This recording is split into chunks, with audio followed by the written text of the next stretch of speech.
What's up, you filthy animals? My name's Aaron Ciotti. Everybody calls me Ciotti. Tonight is giveaway night and Q&A. That was my Drift Dreams edit. You should go watch it because this edit, I've got more time tied up in that edit than any others I've ever done. And the music fits. I spent a ton of time getting it to really fit to the music. So there's a link.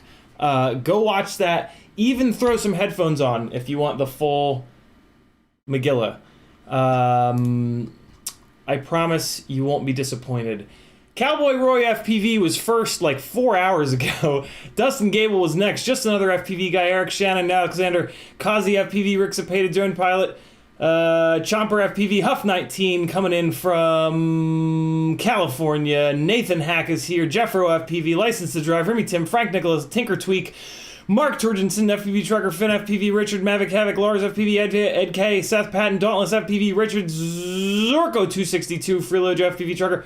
Alright, that's the full first page. If you want to hear your name, you gotta get in early.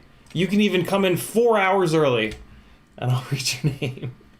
If you'd like me to read your message, all you've got to do is, well, you can do a super chat if you want to support me and have me keep doing this for a living, as I have been for the last roughly a year or so. Or you can just type CiottiFPV into the chat.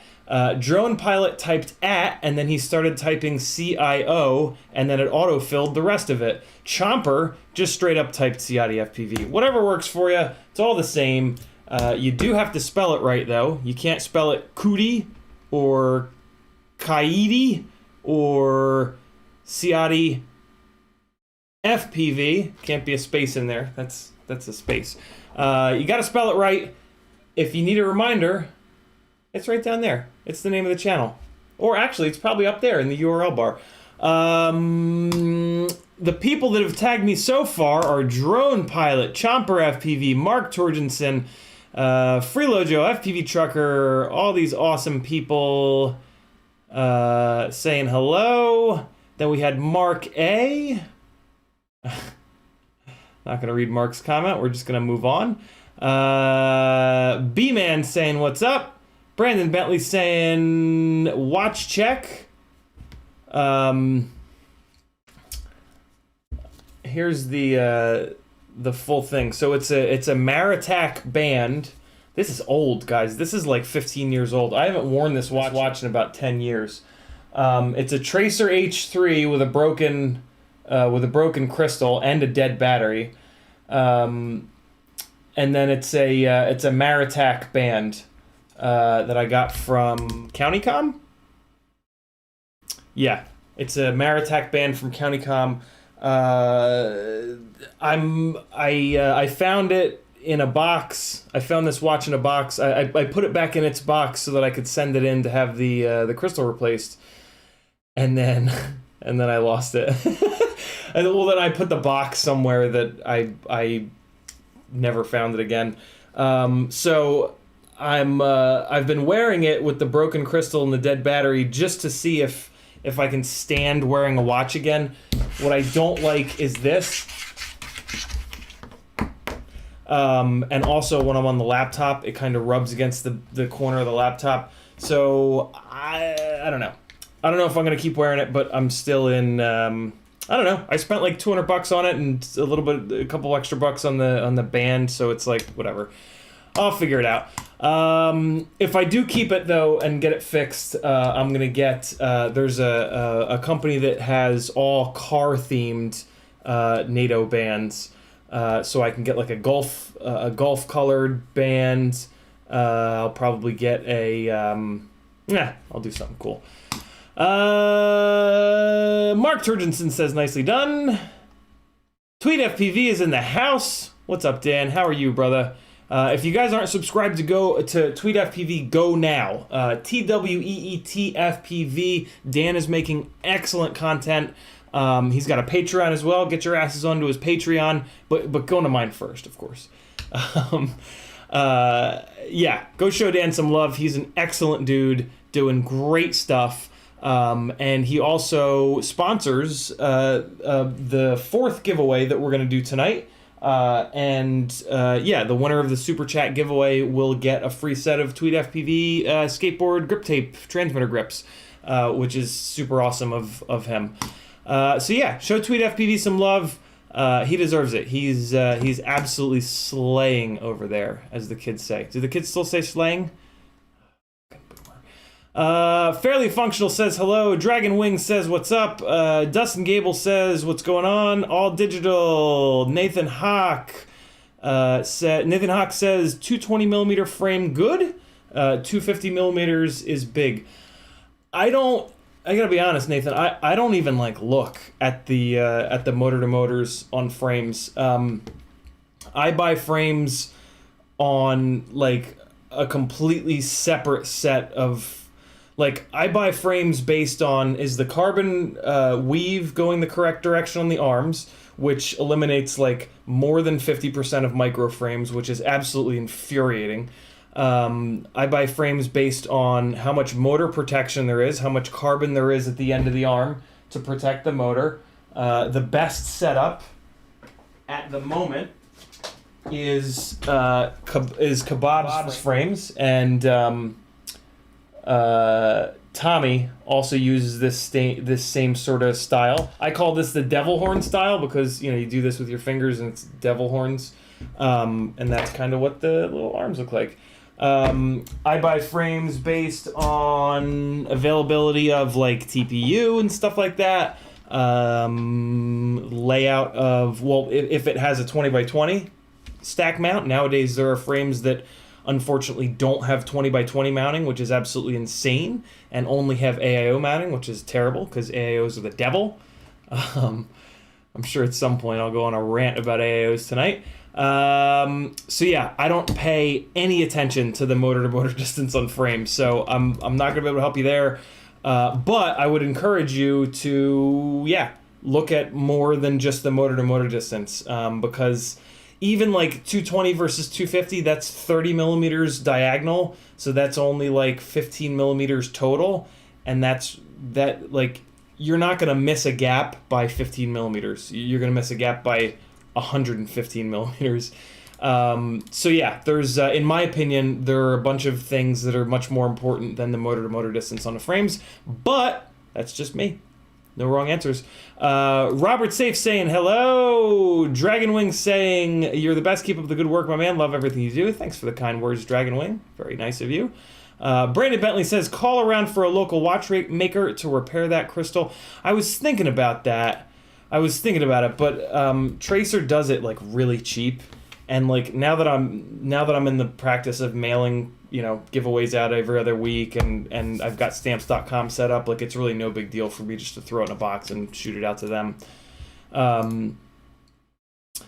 But yeah, I like the idea of having a local watch person work on it because support local business, but at the same time, like Tracer is, I wouldn't be sending it to Amazon for repair, right? I would be sending it to Tracer, and so like, yeah, supporting like the manufacturer. I don't know what's better. Richard says I miss Velcro watch bands. CiottiFPV says movement watches. YouTube did the thing. Scrolling back up. All right, so before I really dig into the chat here, let's talk about the giveaways tonight. If you want to get in on 3 of the 4 giveaways tonight, you've got to join my Patreon. You can find it by going to CiottiFPV.com. It's the very top link. Patreon is the most helpful for me to be able to continue to do this full time. It's the closest thing that I've got to a paycheck, and it's the one spot where I can just dump information. I put all of the links to all of my streams. I now stream every single day for patrons. So you will get an email every single day that I stream, which is every single day. There's also a ton of tech articles in there. I post up deals and like clearance stuff that's actually good. Like when I get a clearance email, I don't just copy and paste that email directly into a post. I go to the clearance section and I go beginning to end. And if there is like good stuff in there, then I'll drop you guys the links. Sometimes I'll drop you specific links to the specific good items. So if you join my Patreon for $3 whole a month, I guarantee you that you will save more money than you pay. It makes good financial. So yeah, and if you do, so that's the $3 a month tier that gets you in the door. If you want to get in on the giveaways, you can do the $5, $10, $20, or $30 a month tiers. $5 a month puts you in to the giveaways for the Tiny Whoop and toothpick parts. $10 a month is for 3-inch micro brushless and Cinewhoop stuff. $20 a month is for 5-inch stuff. And then for $30 a month, if you just super, want to support the hell out of me, you're going to get entered into all of those. So either if you want to support me like crazy, or you just want to be in 3 giveaways every other Monday, I've got that $30 tier and up, $30 and up. There's a bunch of other silly tiers in there that some superstars jump into. Superstars like these people. Ready? There you go. At the bottom of the screen, those are all the people that are in $31 and over tiers. Yeah. That's it. CiottiFPV.com. Lots of different ways you can support me. Giveaways are going to go down in half an hour or so. I'm going to get caught up on chat, and then we're going to do the giveaways. So if you want to go over there now, you can join the Patreon page and get in on tonight's giveaways, or it'll be 2 weeks from now. Prizes for tonight, just to give you some idea, since that's always the next question. Tiny Whoop and Toothpick tiers, a cockroach frame, a charger, and a prop pack from GemFan with all of the good GemFan Tiny Whoop propellers. 3-inch micro brushless, and Cinewhoop tier has a little Speedy Bee onboard Bluetooth thing. A GemFan prop pack with all of the good 2.5-inch and 3-inch props. Ori 32 20x20 ESC, and a 6S 450 China Hobbyline battery. 5-inch tier is a Source 1 V4, floppy proppies, GemFan's 3D props, and a Lumineer Axie 2 SMA antenna. And then the fourth giveaway that we do is Super Chat and PayPal based. I set a price like $5. You guys do a $5 Super Chat or a $5 PayPal. And tonight, I'm just saying 5 is a random number. Yeah, I'll figure it out later. But yeah, and what we're going to do tonight, we're going to go back to, I'll set the number, and then you can double the number to go on the wheel twice. I stopped doing that for some reason. I don't even really know. Now we're going to start doing it again. Is that a good thing? I don't know. So there you go. There's ways you can support me. It means a whole hell of a lot. It is the only way that I've been able to do this full time. And we've done some really cool stuff, man. There's been some really good content, really good entertainment, hopefully. So yeah, if you want it to continue to grow, you know what to do. Here we go in the chat. What am I doing here? This is here's another link to that drift edit, because I just have so much time tied up in it. As the view count goes up, my my happiness level goes up as well. It's crazy. I love doing edits, but my God, like I don't like. I'm not into the whole like do minimal work with flight videos and then just throw as many up as possible. That's not what those are there. That's just not the way that I operate. I kind of do that with the live streams, but it's mainly because like I like having sort of office hours almost for you guys. Like I like to make myself as available as possible so that we can have really good conversations. But then like with my edited stuff, it kind of goes back to the approach that I had with photography, which is like only show your best stuff. And yeah, that's just sort of my approach. There's no right or wrong answers. But yeah, I put a ton of time into edits, and I like it that way. I like the way a flight edit. I just like flight edits that have more time in them better than ones that are just, you know, drop a song, one battery, and throw it up. Again, that's not a bad thing. Like, people that do that are awesome. I'm very jealous that they can fly for an entire battery without crashing 82 times like I do. But if I'm going to sit down for 3 or 4 or 5 minutes and watch somebody else fly, I want that to be polished. And so when I do my own edits, that's my approach. Yeah. It's probably because I've been in this hobby for over 4 years, and I've seen literally thousands of flight edits or flights or whatever the hell you want to call them on YouTube. So I've kind of seen it all. You know what I mean? Like, I've just seen a million of them, so in order for them to hold my interest, they have to be really, really, really good. Maybe that's what it is. Maybe that's not it. Alexander says, you got 100 viewers tonight. Don't mess up. All right, deal. Hot Rods FPV says, 4-inch freestyle frame recommendations or places to look at frames other than RDQ and Get FPV. Hot Rods FPV, I'm going to ask you, why? Why are you looking to build a 4-inch rig?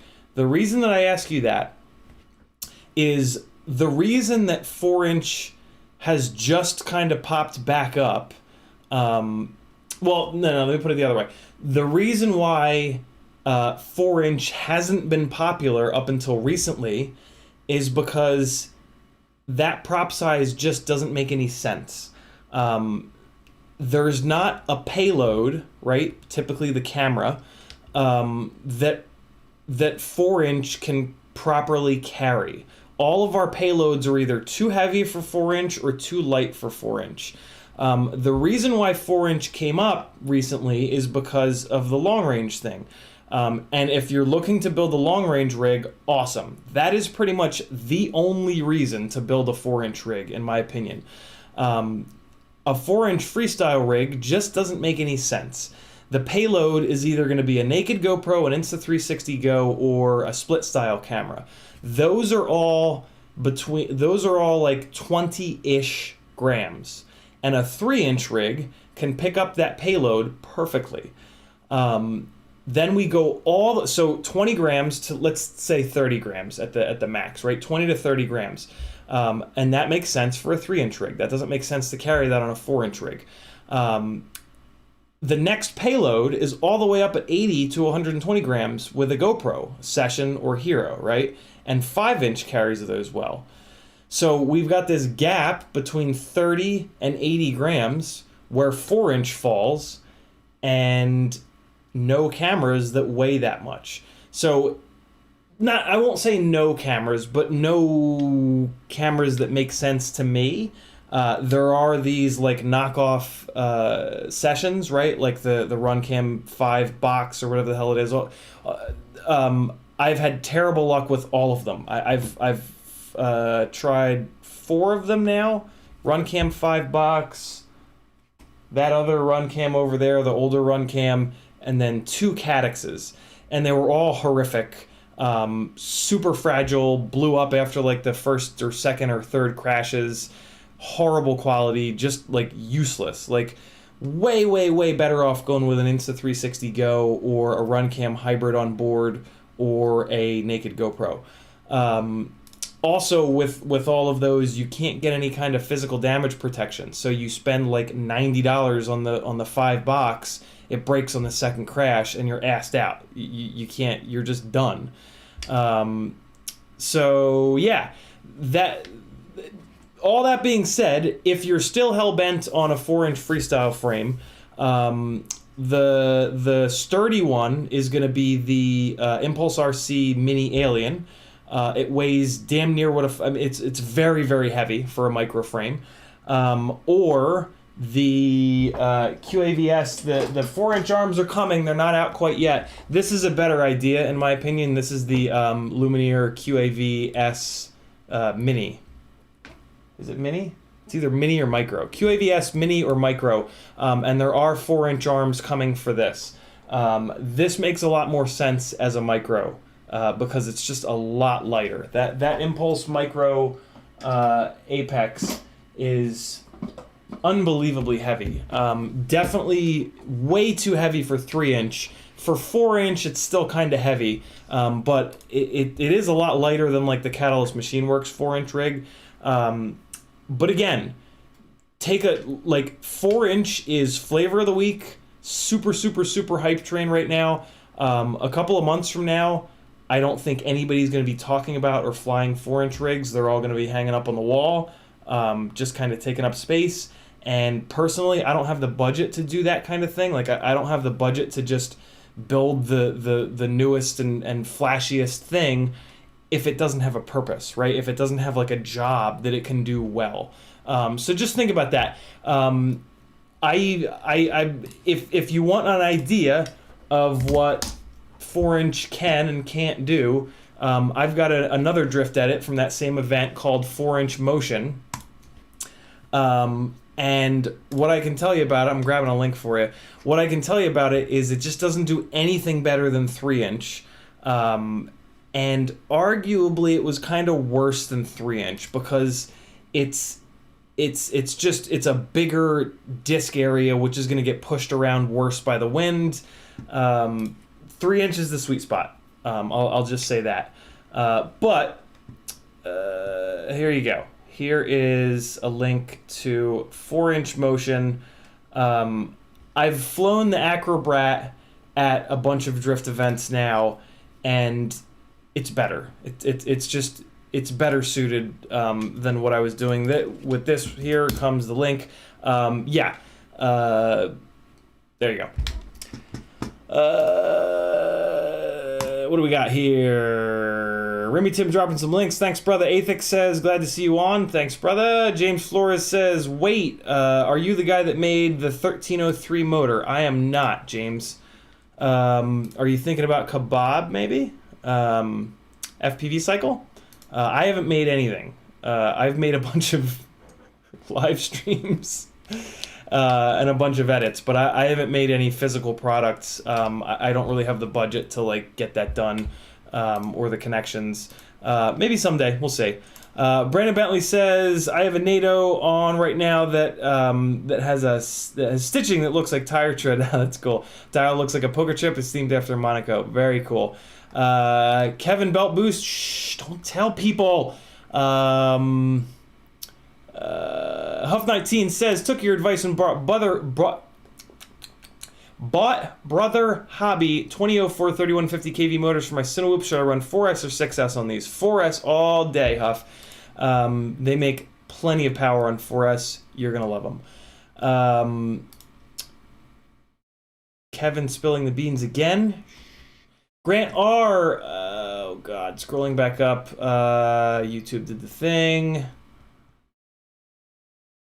Oh, wow. I'm pretty behind here.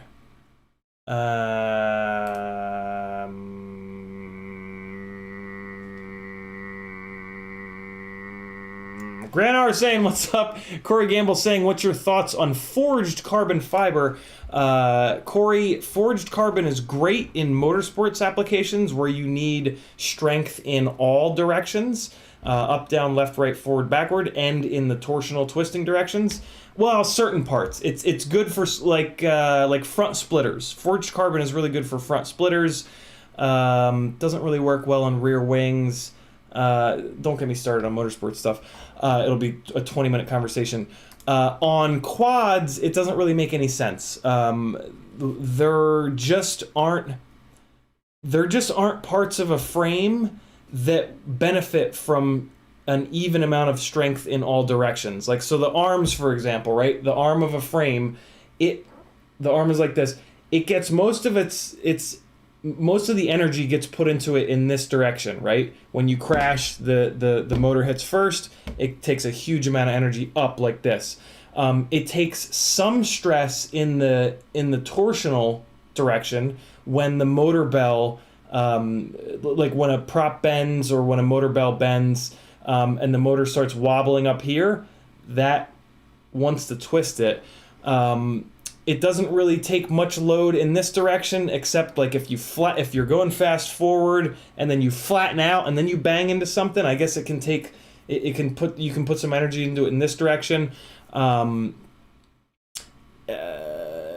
So yeah, just the way that our frames work and the directionality of the energy that we put into them during crashes and with vibrations, it just doesn't make any sense for us.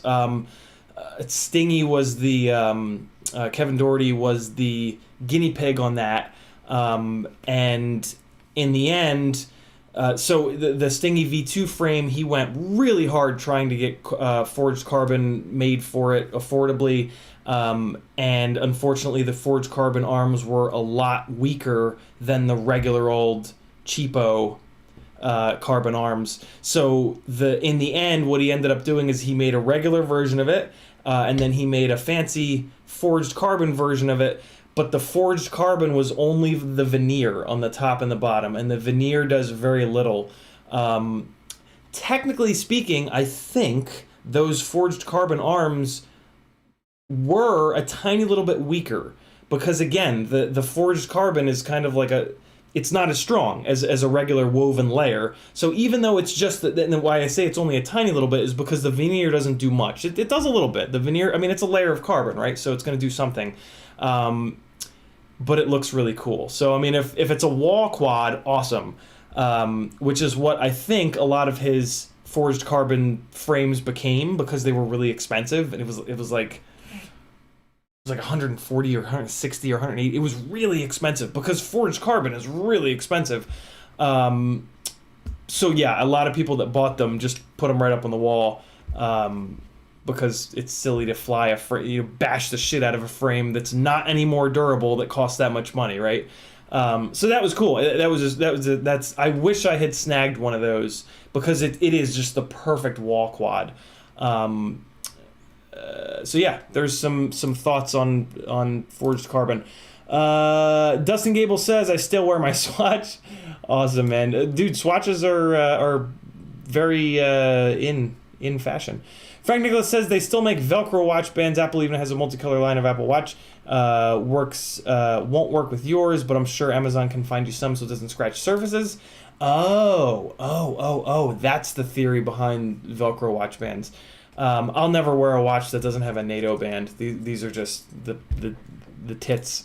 Mark A says, on the glide arms, do you bother with the press nut things on the outside arm bolts, or just M3 nylon? The press nut seems to strip out easily. On the glide arms, do you bother with the press fit nut things on the outside arm bolts? Oh, on the base plate, you mean, Mark? Yeah, totally. His new Bob's new press nuts that like thread into the base plate are amazing. I fucking crank those outer arms down with the big old MIP drivers, and I've never stripped one out. The old school press nuts that didn't thread themselves in, they just had little vertical fins on them to keep them from stripping and spinning. Those sucked. But Bob never sold frames with those press nuts. I had Ryan Harrell cut me some thicker, slightly different glide base plates when we were trying to figure out why my base plates kept breaking year and a half ago. And on those, Ryan Harrell had those old school style of press nuts with just the vertical fins, and I stripped a whole bunch of those out. And then Bob was able to find these different press nuts that he eventually started including, which instead of just vertical fins on the bottom of the press nut, they're just angled. They're angled like this.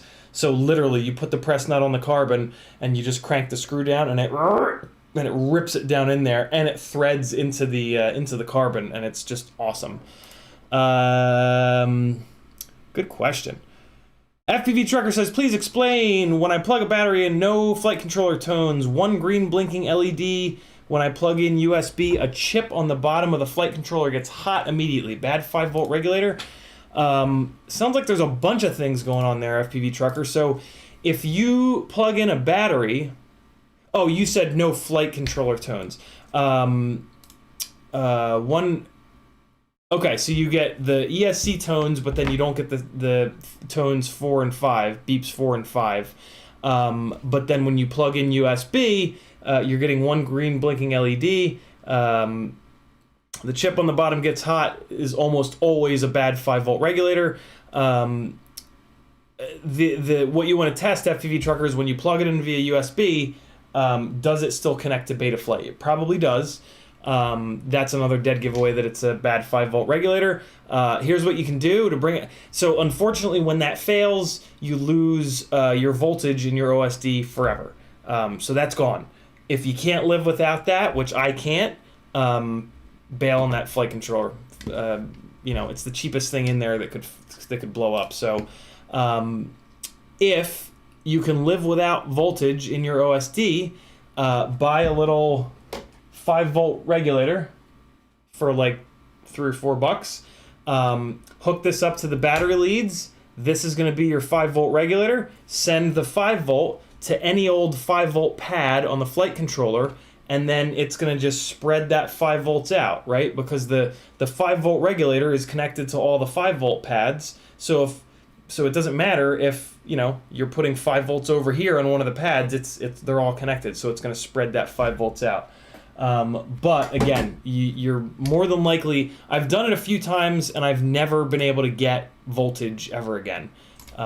So I don't even bother doing it anymore because I can't live without that. So, And flight controllers are $30-something, so it's kind of like, well, screw it. Mavic Havoc says, are you giving away another ebook of flight dynamics? I sure am, Mavic Havoc. I think I'm even giving away 2 of them. Let me see here. So they will be in the Super Chat giveaway. Let's see. Is it 2 of them? Yes, it is. 2 electronic copies of FPV Flight Dynamics in tonight's giveaways. Let me leave this over here. And let me just close that down. Okay. Now, in theory, I won't forget now that it's on my other screen. Although, wait, no, I left myself a note. Look at me go! All right. Mark A says, Drift Dreams, awesome edit. Thanks, brother. Johnny5 Smith says, any idea why my RXSR won't bind? It's brand new. My guess, with pretty much no info, is that if it's a brand new RXSR, my guess would be that it is Access, FR Sky's new protocol, and your transmitter is not. That would be my only guess from, any idea why it won't bind. It's brand new. Yeah, if you still can't get it, hit me up and we'll tell me more, basically, and we'll maybe figure it out. Veritas Riesel says, best FPV show is here, bro. Thanks, dude. Dauntless says, do you know of any good 2-inch frames? My current one is bendy. Should give you an idea of the quality of carbon. I actually don't, Dauntless. I have not looked at 2-inch frames in a long time. And here's why. There is a huge efficiency and performance increase when you go from 2-inch to 2.5-inch. 2.5-inch propellers are... So, like, the tips of a wing create turbulence. And propeller blades are just little wings. So when a propeller is really small, the tips of the blades are really close together. So each blade, as it comes around, has a bunch of turbulence, and then the next blade comes in and picks up on that turbulence. The bigger the propeller, the farther the distance between the blades, the more time and space there is for that turbulence to dissipate. And there's something about 2.5-inch where that's just the first size where, like, magically there's enough space for this big jump up in efficiency. So 2-inch, it's kind of like, well, and here's the other thing, right? It's a 1/2 inch and a 1/2 inch. So the rig is only 1 inch bigger, really. It's actually a little bit bigger than that because you got to make the arms longer. But the difference in size between a 2-inch and a 2.5-inch rig is practically nothing. So it just kind of doesn't make a whole lot of sense to build if you're going to build a 2-inch rig, you kind of might as well build a 2.5-inch rig. All of that being said, I do have a 2-inch rig, which is this Beta 85. I built this, so this is specifically, in my opinion, this is the only reason to build a 2-inch rig. Originally, I'd intended to fly this inside. And when you want to fly inside in small spaces, if you can make the rig 1 gram lighter, do it. Because any decrease in weight is going to make it so much easier to fly accurately inside. So that's why I built a Beta 85 rather than a Beta 95. So yeah, this is really the only good reason right here to build a 2-inch rig, in my opinion. Specifically, prop guarded, specifically meant for indoors. Well, not necessarily indoors, but like really tight, closed quarters, you know what I mean? Like where every tiny little bit, where you kind of want it to be like an RC car, where you can drive the damn thing around. You're not doing slidey moves, you're not doing backward stuff. You just want it to be absolutely as accurate as possible. Unfortunately, this thing is too fat for inside. It isn't real. It's too fat to carry a GoPro, an Insta360 Go. I've got the 65mm whoop and the 75mm whoop that will carry the Insta360 Go just fine and are light years more accurate when flying in these tight, confined spaces. This is more of like an indoor-outdoor do-it-all, but not really. This is going to be a naked GoPro carrier whenever I can get that going. So yeah, this hasn't been pulled apart yet because it's gonna live life as a naked GoPro carrier. The 65 and 75 tiny whoops just don't have enough thrust, and they're not laid. The frame is not laid out in a way that will allow it to really carry a naked GoPro. So that's why this thing is still around. I can't wait to use this because this is one of the most difficult builds that I've ever done. Because like it's an upside down whoop frame, and then there's like, it's just a complete nightmare to route the wires and get everything clean. So yeah, that's why I don't know shit about 2-inch frames. I would say try to find a 2.5. It's not much bigger. It's going to do everything better. It's going to make more power. It's going to get better runtime. And it's only going to be a little tiny bit heavier. Scroll. CiottiFPV says that frame is missing some arms. CiottiFPV is the new owner of those arms. All right. Hold on one second here. And what else do we have here? Remy Tim. Oh, YouTube did the thing. Scrolling back up. Come on. Where were we? Jesus, I'm behind. All right, I gotta rip. Here we go. Remy Tim says, I would argue that 4-inch could be the equivalent of why people use 7-inch, but for 20-gram HD systems like the Insta360 Go or naked cams. Totally, absolutely. More efficient than 3-inch, but lighter than 5-inch, maybe. I forgot to finish that thought. Daniel is absolutely dead on the money. 4-inch for long range makes total sense because the extra propeller size gives you the extra efficiency over 3-inch, but just like 3-inch, it can easily carry a 20 to 30 gram payload.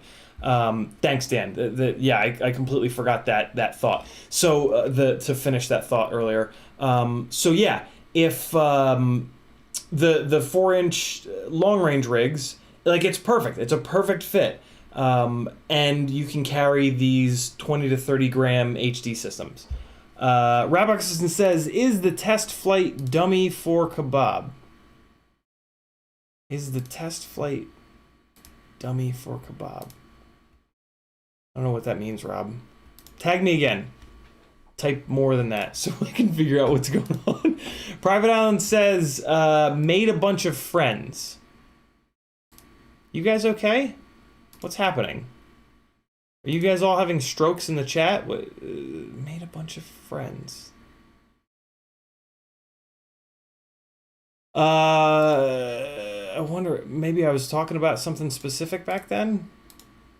Moving on. Mike Bergman says, don't be shy, CiottiFPV. You can take credit for making any motor, LOL. Just say you did. Oh, making motors.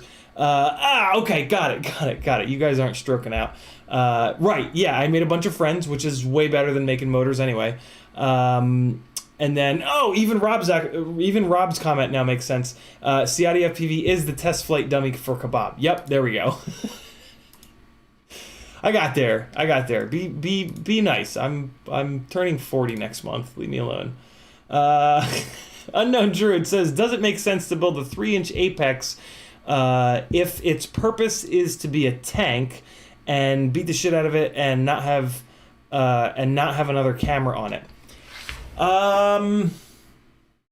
Here's the problem with doing that, Unknown Druid, is that, yes, that frame is going to be a tank, but the motors are not going to be tanks, and you're just going to break motor after motor after motor after motor after motor. Most micro motors only have 2mm motor shafts, which is way too small. We need 3mm motor shafts on micro motors for them to have any chance of surviving crashes.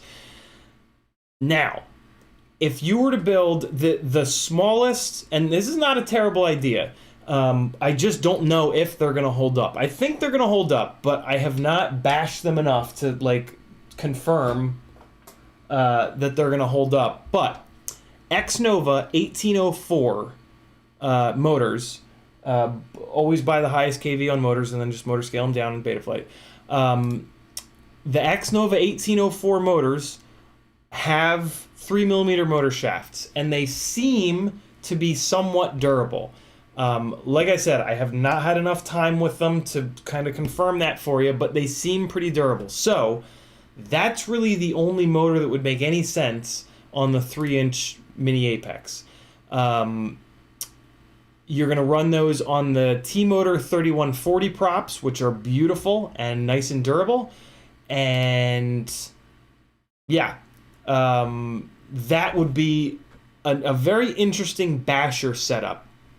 The problem with that setup is going to be, you're going to be like between 260 and 280 grams, which is a little bit too much for a 3-inch propeller. 3-inch propeller is just not big enough to really give you that nice ratio of like all up weight to prop size that a 5-inch rig has for that like sort of magical 5-inch float that you get when you chop the throttle on a 5-inch rig.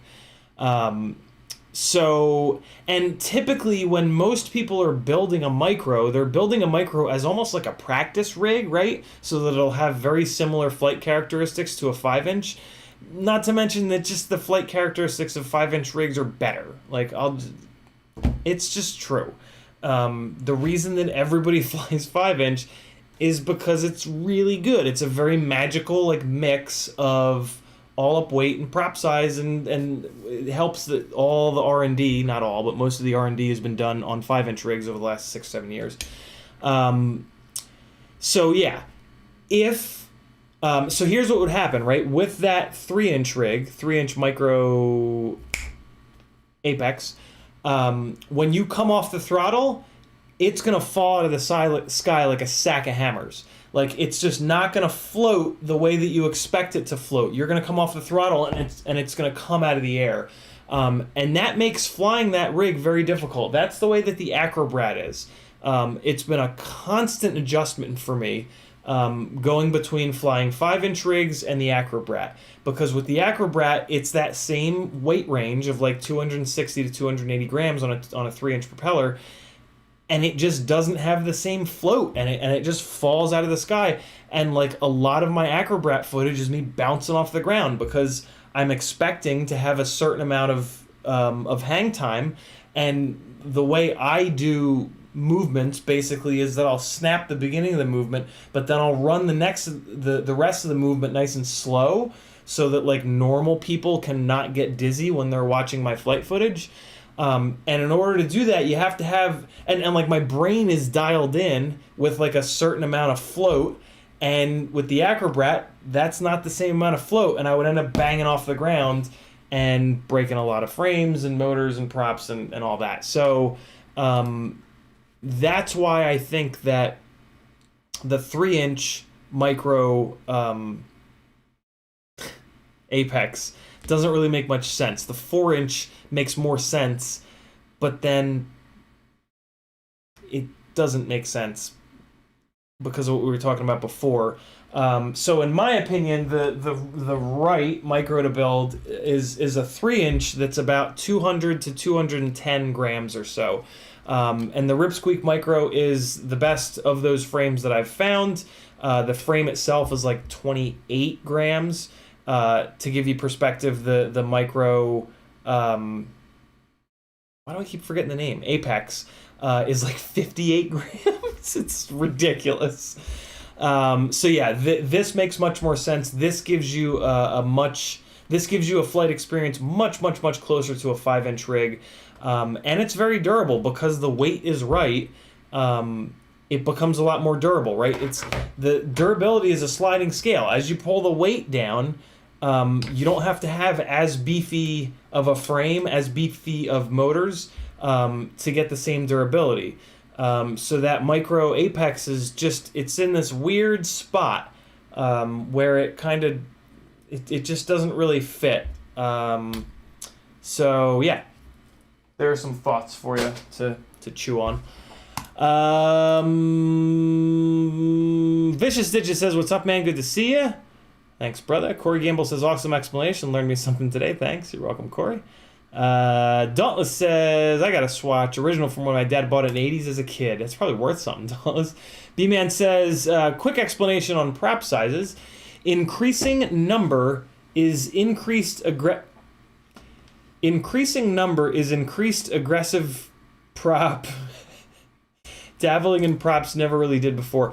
I don't understand the question, B-Man, but I'm just gonna hit you with a bunch of prop knowledge, and I bet you it'll answer the question. Most propellers have two digits, sometimes a third digit. Well, sorry, they've got GemFan names their propellers 2 digits for the diameter. And then 2 digits right next door to that. Wait, let me do this the other way for you guys. 2 digits for the diameter, 2 digits for the pitch, and then sometimes they'll say like 3-blade or 5-blade or 4-blade. HQ names their propellers 1 digit for the diameter, 1 digit for the pitch, sometimes 2 digits for the pitch, and then a third digit for the number of propellers it's got. So we're going to talk about GemFan. So a 5152 GemFan propeller. 51 is 5.1. That's the diameter, 5.1 inches. So it's a 5152. So I gotta remember to do this backwards for you guys. So 51, that's the diameter, and then 52, that's the pitch. The easiest way to think about the pitch is how much angle is on the propeller blade. What pitch actually means is like how far the blade will travel in like a fluid media. It's how much angle is on the blade. What you need to know about how much angle is on the blade is that as a propeller goes faster and faster, eventually the angle of the blade will match the airspeed. And that's when the propeller really starts to get inefficient. So if you've got a propeller blade with a shitload of angle on it like this, you can go really fast because you just keep going faster and it just keeps paddling more and more and more air. Versus if you've got a propeller with not much pitch and not much angle on the blade, you're going to go like 40 or 50 miles an hour and it's going to start to get inefficient because it's going to run out of angle of attack, right? Makes sense, hopefully? So yeah, less pitch means the prop is slower, but it will also make less thrust. But mainly, it's slower. That's the best way to think about low pitch props. So like Steele's props. Well, I mean Steele in general, right? He flies very small, very technical spots. So he flies a very flat pitch propeller that's very, very slow because that benefits him in those very specific locations that he flies. People that fly big open spaces tend to fly much more pitchy props, 40, 45, 50 pitch props, because they're faster and they will cover more ground. And then the number of blades, go with 3 blades. 3 blades are what you want. Questy Williams says, "Are you interested in the Zebroy Prometheus titanium frame? What are your thoughts?" I haven't heard of that, but a titanium frame is not a really great idea. Carbon fiber, people have tried to make FPV frames out of a million different materials, and carbon fiber is the best. If titanium was better, we would be flying titanium frames. There are a lot of problems with titanium. I'm not going to get into them, but yeah, I have zero interest in a titanium frame. It's just the wrong material. Like, just doing things differently for the sake of doing things differently, I really kind of can't get behind. And FPV frame design has been around long enough and it has had enough iterations where we know what works. And titanium ain't it, unfortunately. Wooden Props with a 1999 super chat. Bro, thank you. He says, to get the ball rolling and bump up that health insurance number. Deal, bro. Deal. 390 goes to 410. That's pretty close to the weed number. Damn. Dude, thank you, brother. Wooden Props coming through. What a generous son of a bitch. I don't know why I went there with it, but hey. Dallas FPV says, thinking of getting a Mob Light 7 because I have a basement that opens to a yard. Heard anything that I should know about? Not really. The bigger, what I do know though is that bigger 75 millimeter propeller, I think that it ships with a bi-blade, which will work on an 0802. But I would get that thing onto a tri or even a quad blade and move it over to an 1102 motor. The performance of a 75 millimeter, it's back there. The performance of a 75 millimeter tiny whoop on 1102s, 18, 19, 20,000 kV, Beta FPV makes one, Happy Model makes one, on a 4-blade propeller is pretty gnarly. So that would be my suggestion, Dauntless. Or maybe it rips right out of the box. Definitely don't start screwing around with it until you've flown it out of the box. Maybe you'll love it. EDoc says,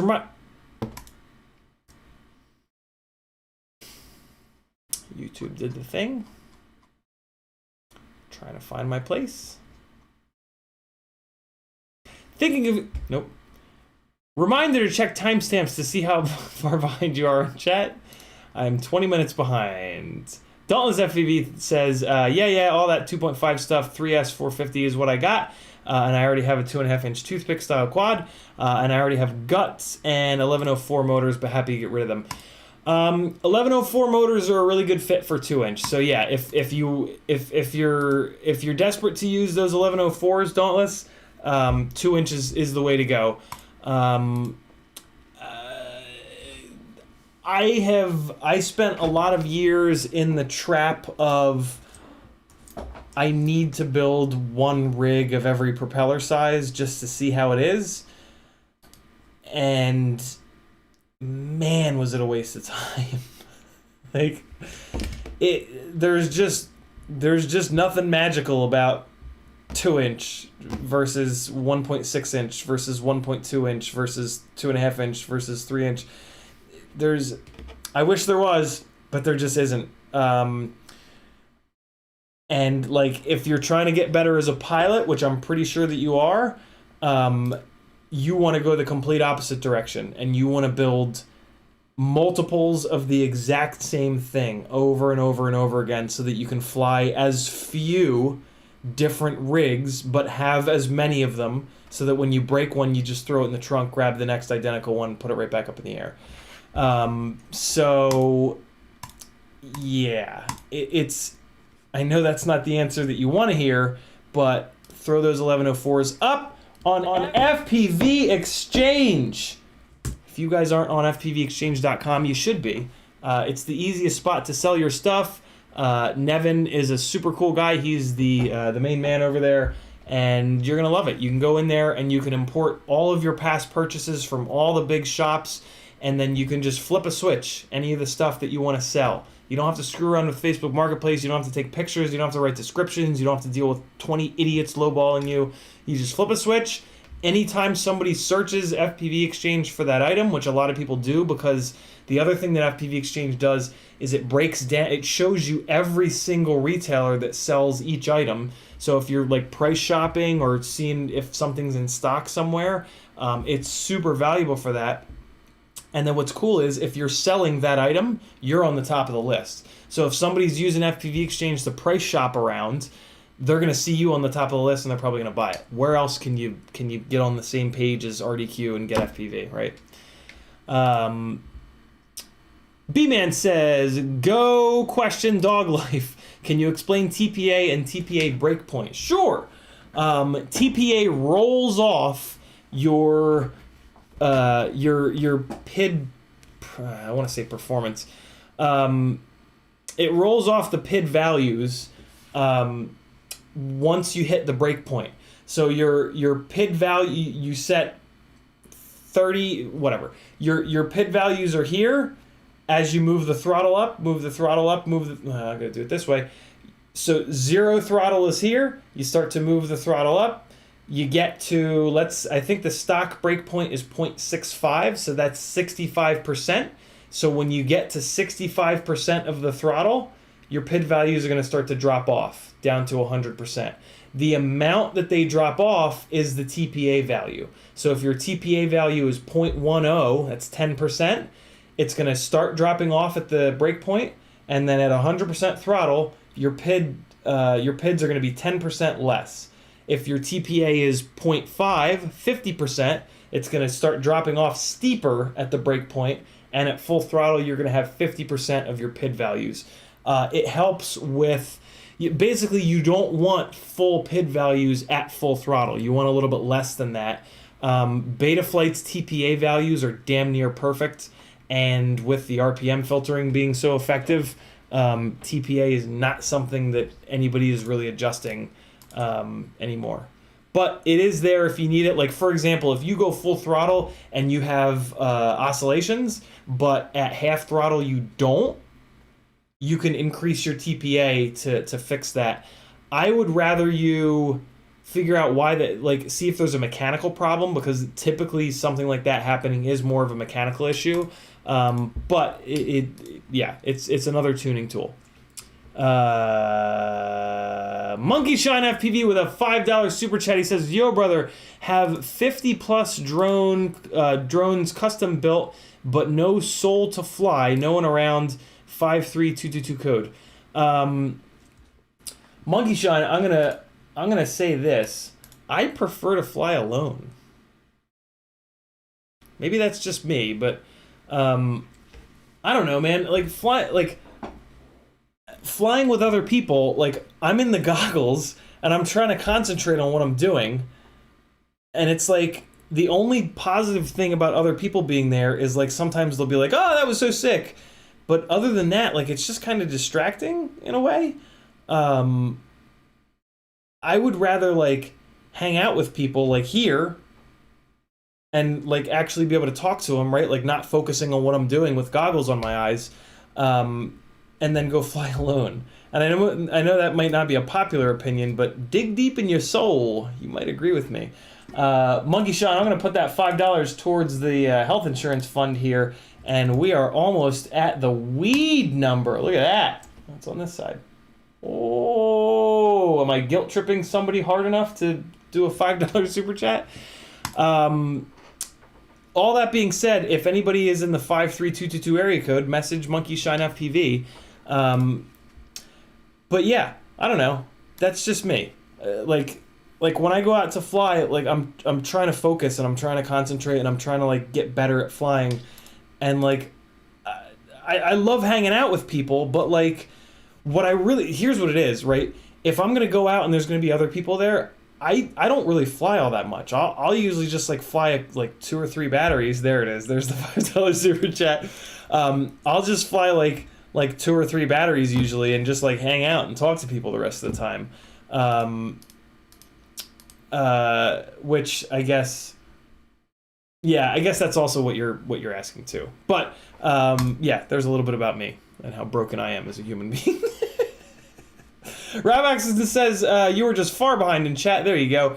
He said that at 10:45. It is now 11:04. All right, I gotta go fast so that we can do the giveaways. License to Drive says, the only strokes allowed here are when CiottiFPV picks up his cat, gives it some fuss while I was calling it bad names. Mark A says, you have a lot of good info in streams, but you have to repeat yourself all the time. As people ask the same questions, you should do stream snips and post them to your channel. I'm trying, Mark. There's a time is not something that I have a lot of, and yeah.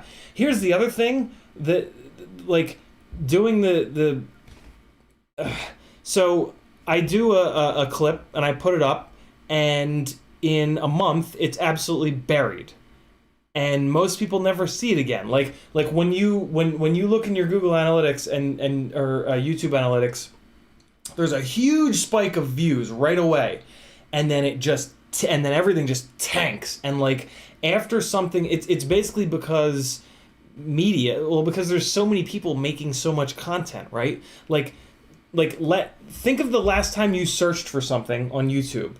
Tell me that something being very recent didn't get you to click on it versus something that's like a year or two old being like, nah, right? Like, I don't think it's just me. I try to beat my brain into submission to not do that shit, but my brain does that all the time. Like, I'm scrolling through YouTube and I see something that's a year old. I'm like, nah, I'm not clicking that. It's from a year ago. Pff, give me something that's from a day ago. Come on. Which is crazy because a year ago, like, most of my YouTube is motorsports stuff. So especially with motorsports, a year ago, 10 years ago, it's just as valid as if it was 10 days ago. So yeah, I struggle to figure out what I should spend my time on because I'm spread very thin. There's a million things going on. And fresh content is what the algorithm wants, and it's also what the viewers want. So for me to stream every day and I have the same conversations over and over again, but the other thing that's kind of nice about doing that is that I get to talk each person that asks it, I get to address them personally and say like, hey, awesome question.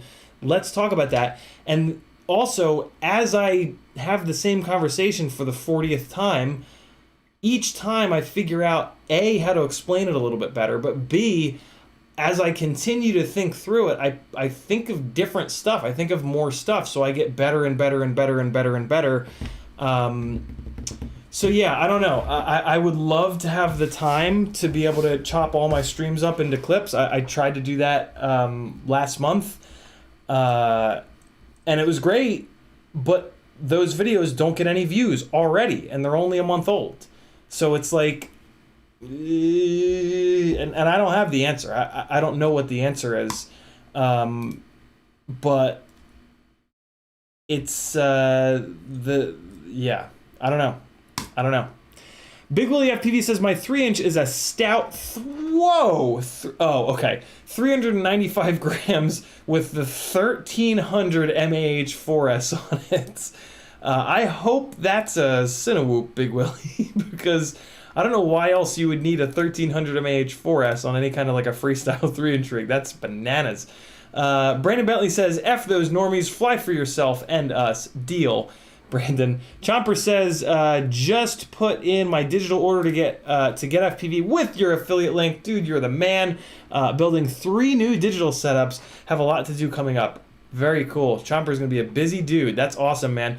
Lots of affiliate links over on CiottiFPV.com. If you find yourself doing an order on Amazon for anything, all these websites, it doesn't matter what you're ordering. Just clicking the affiliate link puts my code into the shopping cart, and then I get a small percentage.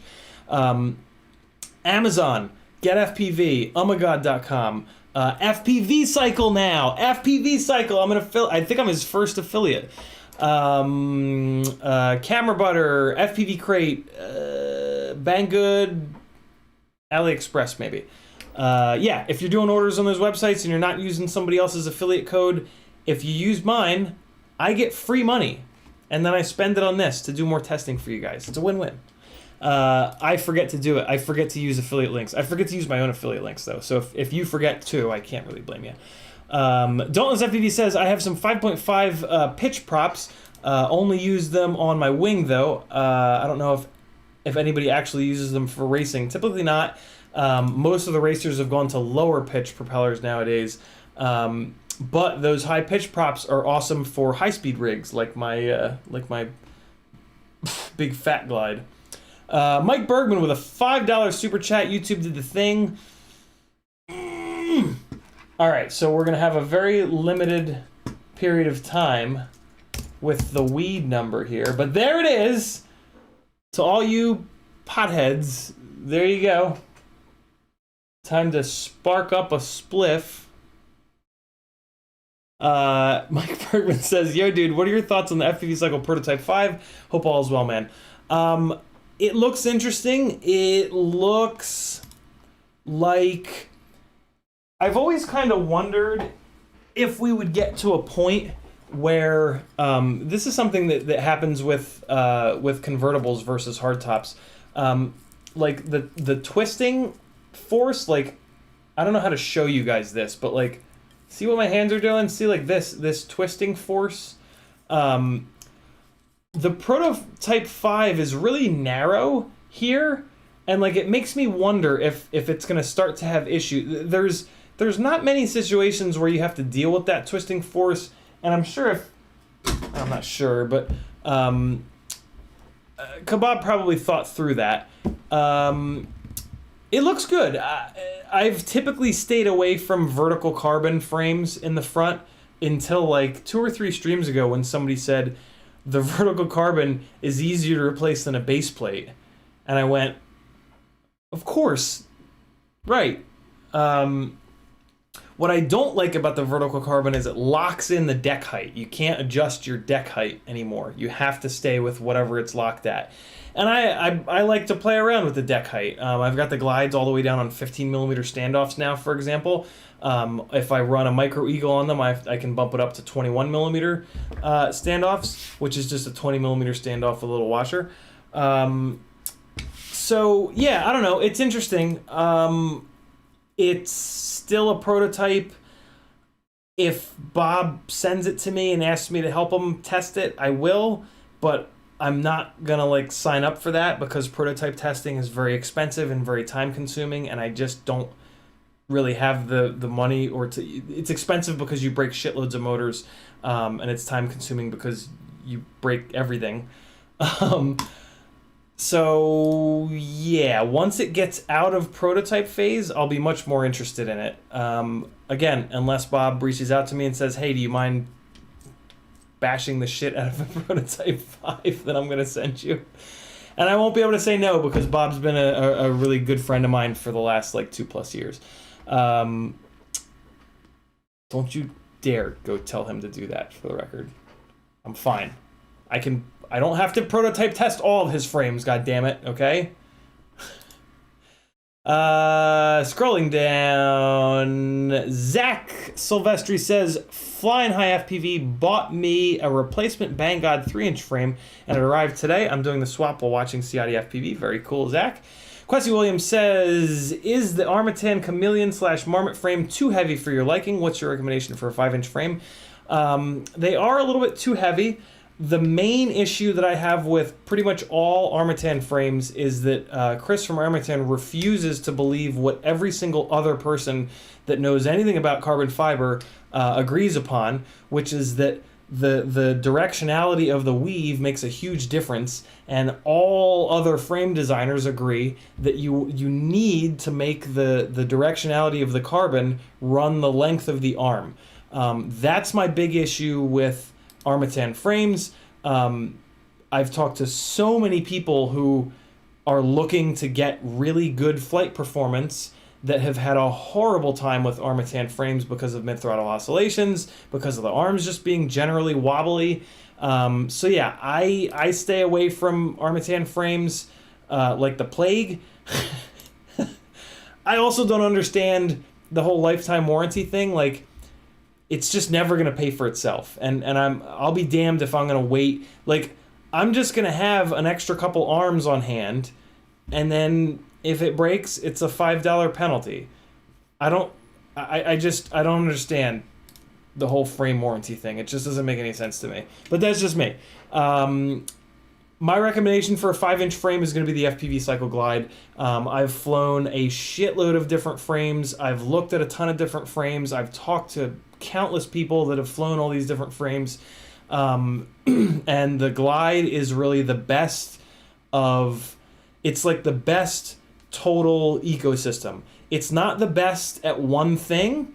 It's the best at all of the things combined. Motor protection, adjustability, part selection, Price, it's $50. It's a $50 frame. Come on, you could buy 2 of them for what you would buy. And I'm on a tight budget.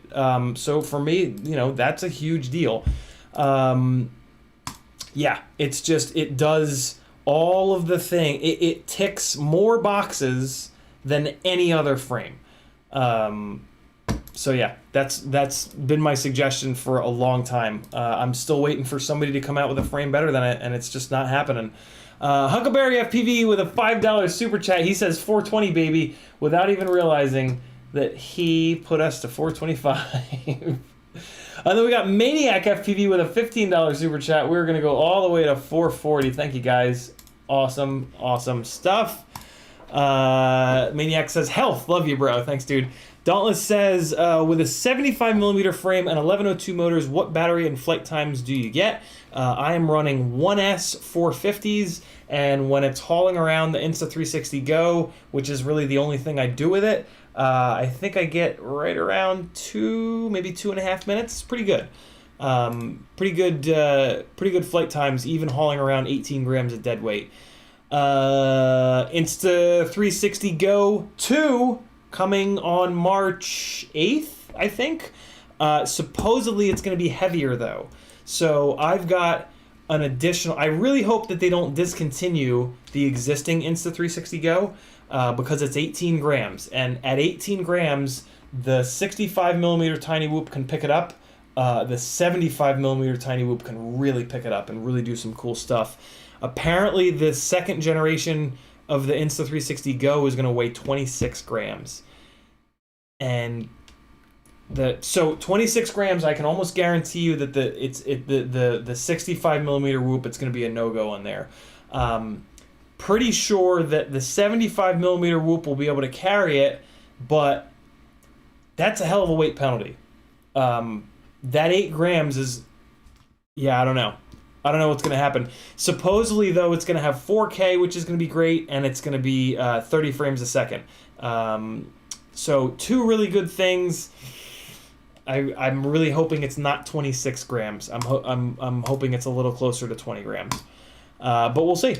I'm definitely going to get one. The Insta360 Go is incredible. I have one. I have the original on the way with Assurion physical damage protection. I'm very tempted. Man, if I find out that they're discontinuing this current one and the part two, the 2, if it is 26 grams, I will probably buy another Insta360 Go. So that I have 2 of them. I will have the Assurion physical damage protection on both of them. So, and the way that Assurion works is they just cut you a check for the value of the item. Insta360, please don't discontinue the first one. We need that lightweightness. It makes carrying on a 65mm Whoop possible, and you can do some pretty sick stuff with full HD, Horizon Lock HD on a 65mm Whoop. B-Man says, what's your daily prop size preference? I mean, 5-inch typically. Well, 5.1 now. 5143 Gem Fans are my favorite 5-inch prop. But I'm sort of all over the place. 2.5-inch, 3-inch, like all over the place. Maniac FPV says, do these pants make my butt look big? Athix FPV says, in airplanes, a lot of racers use lower pitch prop. You can get a lower pitch prop to go faster than a high pitch prop. Just like a 4-banger car creates horsepower with RPM. Same with low pitch. I mean, if you spin it fast enough, yes, but with enough RPM, the same issue with cars is that with RPM comes heat. So there's a point of diminishing returns. So your statement that you can get a lower pitch prop to go faster, that's just not true. That's just sort of the way. That's just not the way propellers work. It can be true, but it's dependent. Typically, it's not. That's not true. Well, no, that isn't true. Period. if you want to throw enough variables at it, then you can kind of sort of make it true. But if you took that same system and you put a higher pitch prop on it, it would go faster. Like that's just the way that it works. But it's a balance. But it's a balance of appropriate RPM versus, yeah, there's a million different variables in there. But the big variable for racing is the weight of the propeller, especially for our rigs. The weight of the propeller has a really sharp impact on the PID loop and response time. I mean, response time factors into the PID loop, but yeah, there's just that's like a half an hour conversation, and I'm trying to get caught up on chat so I can do the giveaways. Athix also says lots of RPM on low pitch can be way faster. There we go. There's a true statement. It can be way faster. Can is the word in there. Dauntless FPV says Pyrodrone affiliate. Not yet. Serge told me at the end of December that he would love to have me in the program, and we were like ready to go, and then he just stopped responding to my messages. I've talked to a bunch of people that just say that he's super busy, and I just keep messaging him like once every other week, and I guess he's just too busy. Hopefully someday. I order a lot of stuff from Pyrodrone. They have a lot of stuff that other people don't. Johnny Five Smith says, you got to do reviews. I find myself watching those a lot. And how-to videos always good from a subscriber point of view. My issue with reviews is that I can't really afford to buy the stuff, and nobody really sends me anything. And the amount of time that it takes to do those reviews, yeah, I mean, I understand that you want that, and I want to be able to do that, but that just doesn't fit. I've tried it, and it just doesn't work for me. So yeah, I'm gonna keep doing what I'm doing. Luckily, there's a shitload of other people that are doing exactly that. I also don't necessarily want to jump into that pond, right? Like that's a big pond with a lot of really talented people in it. As a live streamer, I'm in a very small pond, and I'm not very talented. So it's very important for me to stay in a smaller pond, because I'm just not as good as a lot of those other people. Plus, it just doesn't make sense for me for a bunch of other reasons. So hopefully you guys are cool with the live streams, because it's what I'm going to continue doing. DQ says, could you please elaborate on what you said about always buy the highest KV motors and scale them down? Sure, DQ.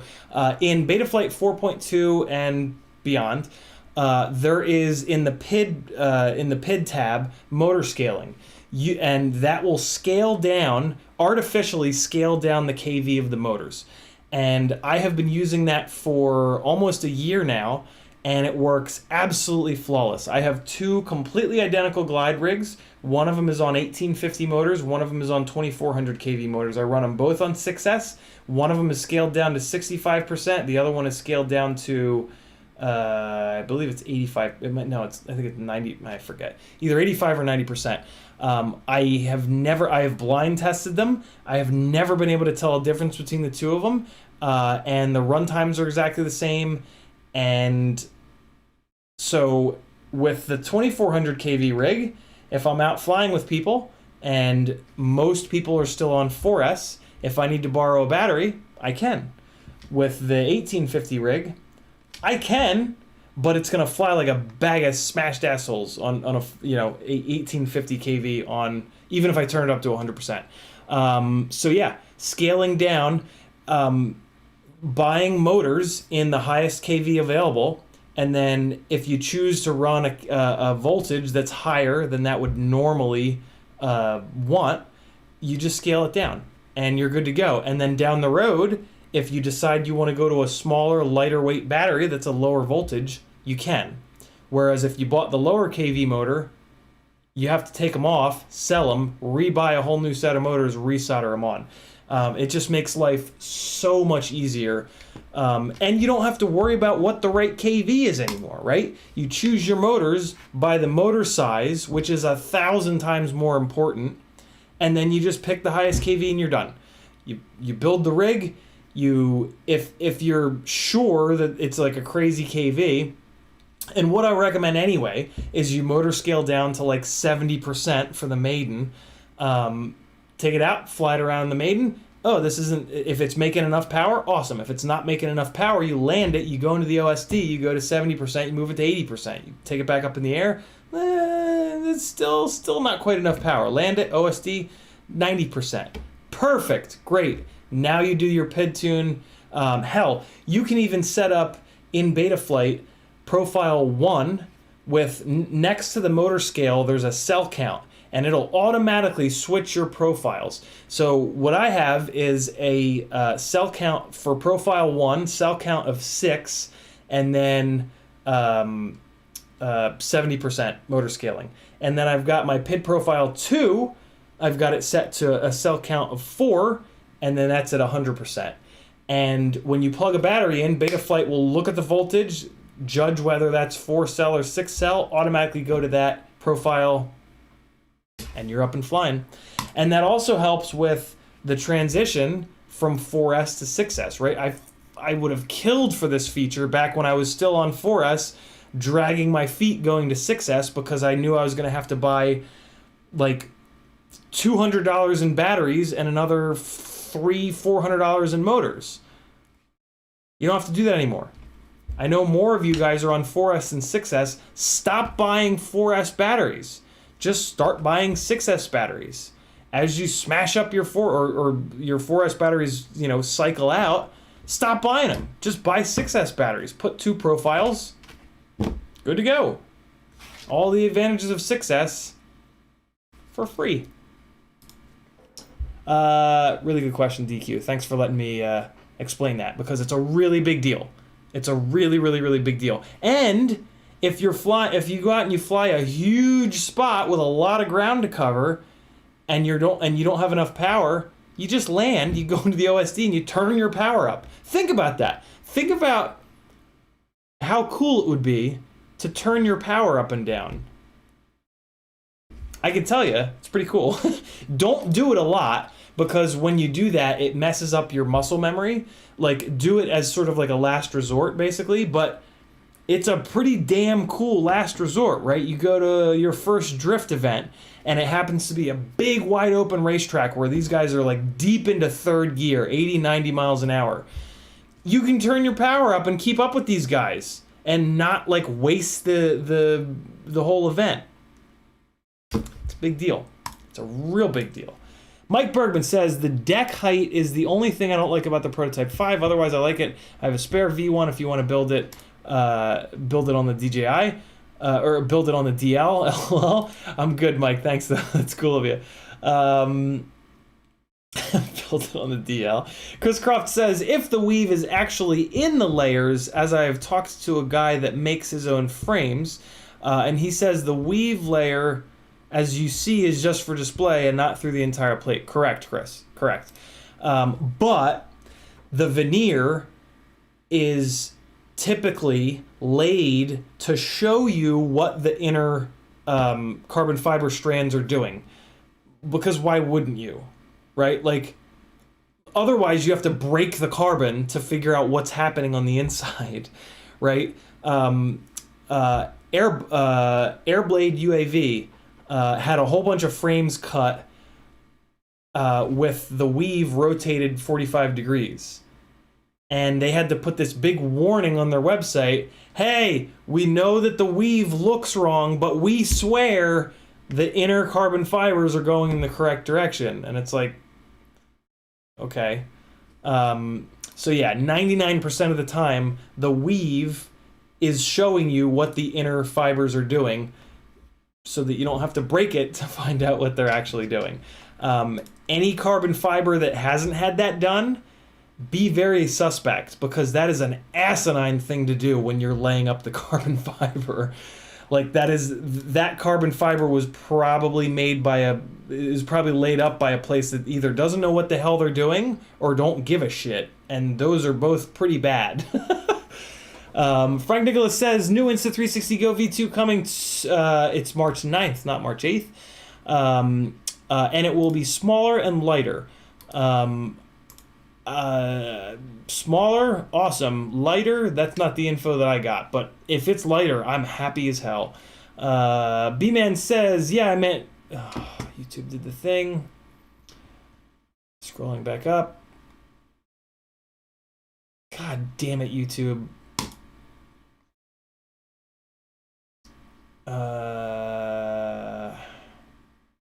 Here it is. B-Man says, yeah, I meant pitch prop, not size. 5-inch prop, your favorite is 5147. I remember you mentioning Hurricanes at one point. No, 5147 is way too much in my opinion. 5143 is my sweet spot.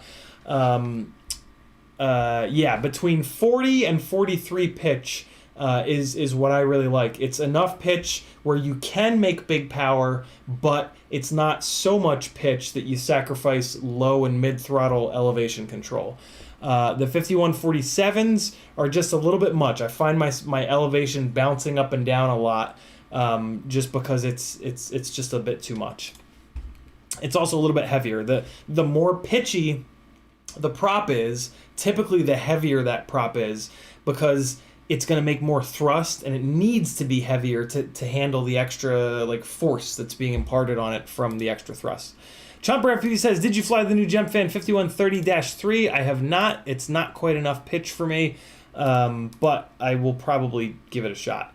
Dustin says, has anyone heard anything lately from Stu? Hope he's okay. I haven't, come to think of it. Although I don't watch much FPV stuff on YouTube anymore. I don't watch much on YouTube, full stop anymore. Paulie Lee FPV is going to sleep. Wait, no. I don't know what Paulie Lee is doing. But thanks for saying hey. Nukem720 says, been flying the Gemfan 5552 tri-blade on the glide with this with the Cineglide 5.5-inch arms with the Imperial Motors 4S 600 gram with Session. Loving it. Yeah, those 5552s are great propellers. I really like them. DQ says, thanks, mind blown. You're welcome. And I'm caught up on chat, so now we can do the giveaways. Oh my god, it's 11:30. Sorry, guys. I held you hostage tonight, but you were just asking really good questions, so it's your fault. Okay, so here's how it goes. I need to click some buttons. While I'm clicking buttons, one of the other benefits of joining my Patreon is on the Discord channel, patrons have access to a little text channel called the Video Collective. And in there, you guys can post your flight edits, and while I'm clicking some buttons to get the giveaways set up, I'll play a couple flight edits. So I am in there. Okay, Discord has just shit the bed. There it goes. So I'm going to copy a couple links here and put them on up in Chrome. Pause. So first we're going to get a little bit of B-Man action, then we're going to do some metal dirt skinning. I like making your guys' names into verbs. That's a new thing. Come on, pause. There we go. And I usually pick 3. And then we're going to go Maniac. Copy. And... Alright, so you guys are going to get to enjoy a couple of the awesome people in chat flying while I do a couple things here. Let me pull this out. Oh, yeah, that's the stuff. Google Chrome now has collapsible tabs, and that's the first time I've used it, and that was thrilling, to say the least. It wasn't thrilling. It was just nice. Okay, cool. So I'm good over here. Wait, no, actually, let me refresh these, because otherwise it'll just lag like crazy when you guys... as soon as I play these videos. That is now good. Here comes some... Wait, no, I gotta get Epidemic Sounds up. I can't play your guys' music because of reasons. Here we go. I'm gonna play some random stuff here that's copyright free, and then I'll be back in a couple minutes. Enjoy.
Purpose? Hold on. That looked like it was on purpose, Maniac. I don't know if Maniac is in here. That, what was that? He isn't here. God damn it, Epidemic Sound, go away. There we go, okay. What was that, dude? Oh, boy. Oh, that was awesome. I mean, it's fresh water, so I'm sure it's totally fine. There's kind of no reason to not do that, as long as it's in fresh water.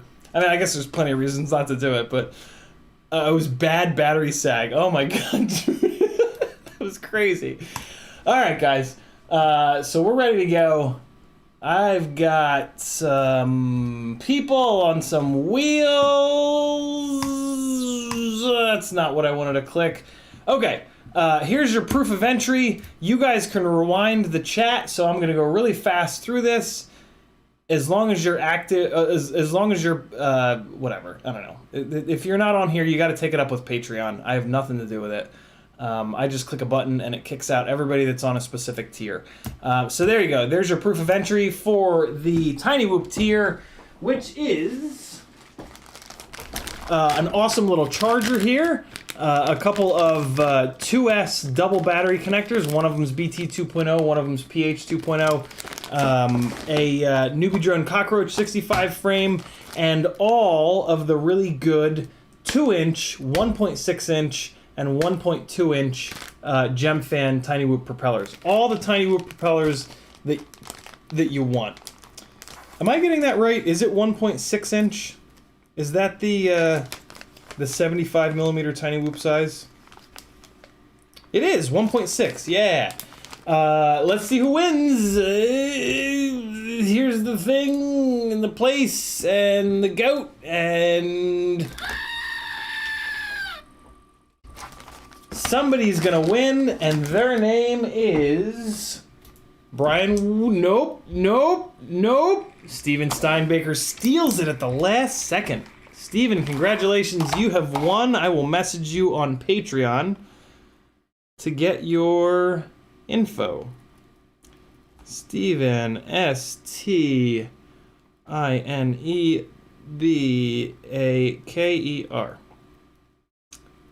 Congrats, Steven. Next up, we've got the 3-inch micro brushless and Tiny Whoop. Here. Wait, no. I'm gonna put this over here. Ah!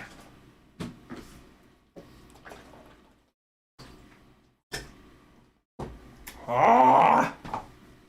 All right, next up, we've got a Ori 32, 25 amp, 20 by 20 ESC. We've got an onboard Speedy B Bluetooth little thingy. All of the really good Gemfan 2.5-inch and 3-inch propellers, as well as the Cinewoop propellers. Huge shout out to, I'm sponsored by Gemfan. Huge shout out to them for these propellers and those Tiny Whoop propellers and the 3D propellers coming up. When they asked me what I wanted for my first, sponsor box full of goodies, like 90% of it was stuff for you guys, and they loved that. Gemfan has been so cool, man. They've been such a cool sponsorship. It can be a little bit weird, but Gemfan does not make it weird, man. They're in it for the right reasons. They're awesome. And a China Hobby Line 6S 450 coming at you. Here comes that wheel. Click shuffle a couple times here. Here's your proof of entry. If you're not on here, talk to Patreon. I have no control over it. And there you guys go. And we'll go now. Somebody's gonna win, and I think that person's name is gonna be Abraham. Congratulations, my man. Aber in the game. Aber, did you win? I think you won last time. I think I can ship one big package to Aber. That's pretty cool. Thanks for winning again, Aber. I appreciate that. That's very nice of you. Save me on shipping. All right, there we go. Next up, I think he won the... I don't know. Next up, we've got the 5-inch tier. Oh my god. And that's gonna be a Source One V4 frame. I will take it apart for you. I only put it together to basically do kind of one of these and give it one of these and just kind of futz around with it. The Gemfan 3D propellers. If you didn't know, you can do 3D with all of your rigs right now. It's like very easy to set up. You flip like 2 switches in Betaflight and I think BL Heli and you're done. There's a bunch of YouTube videos on it. Joshua probably has a video. So these are the Gemfan 3D props. Thanks to them for sending them over. A Lumineer Axie 2 SMA and a pack of these 5135 floppy proppies.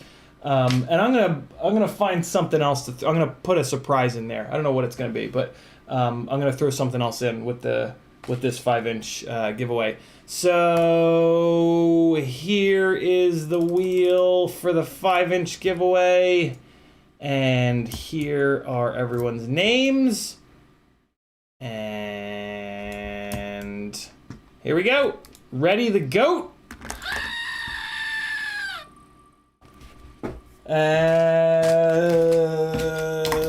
The winner is Travis Easterday. Congratulations, Travis.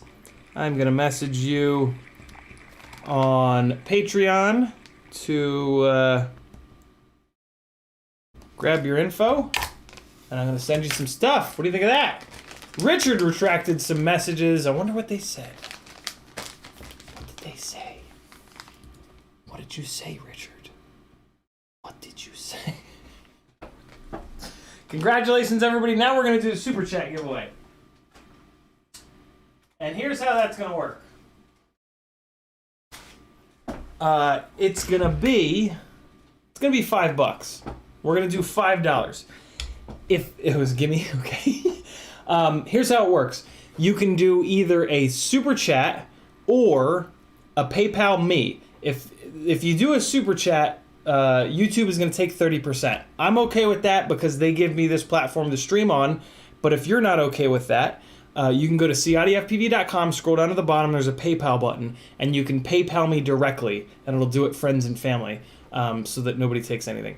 So it's a $5 single entry or $10 for 2 entries. And here's what you're going to win. A set of Tweet FPV transmitter grips. It's going to be a electronic copy of FPV Flight Dynamics by Christian Malika. And then all this stuff here. Brushless 65 cockroach frame, newbie drone battery strap, a set of... All right, I forgot that there's so much stuff in here. B-Man is already in, but so it's actually going to be $8. We're going to do 8 and 16 because this is a ton of stuff tonight. So $8 Super Chat. B-Man, you're in because I told you the wrong number, unless you want to do an extra 3, whatever. Yeah. All right, so it's going to be 8 and 16. $8 gets you entered once, 16 gets you entered twice. I hope that's cool because I just have a ton of stuff here, and it's just, yeah, it's really good.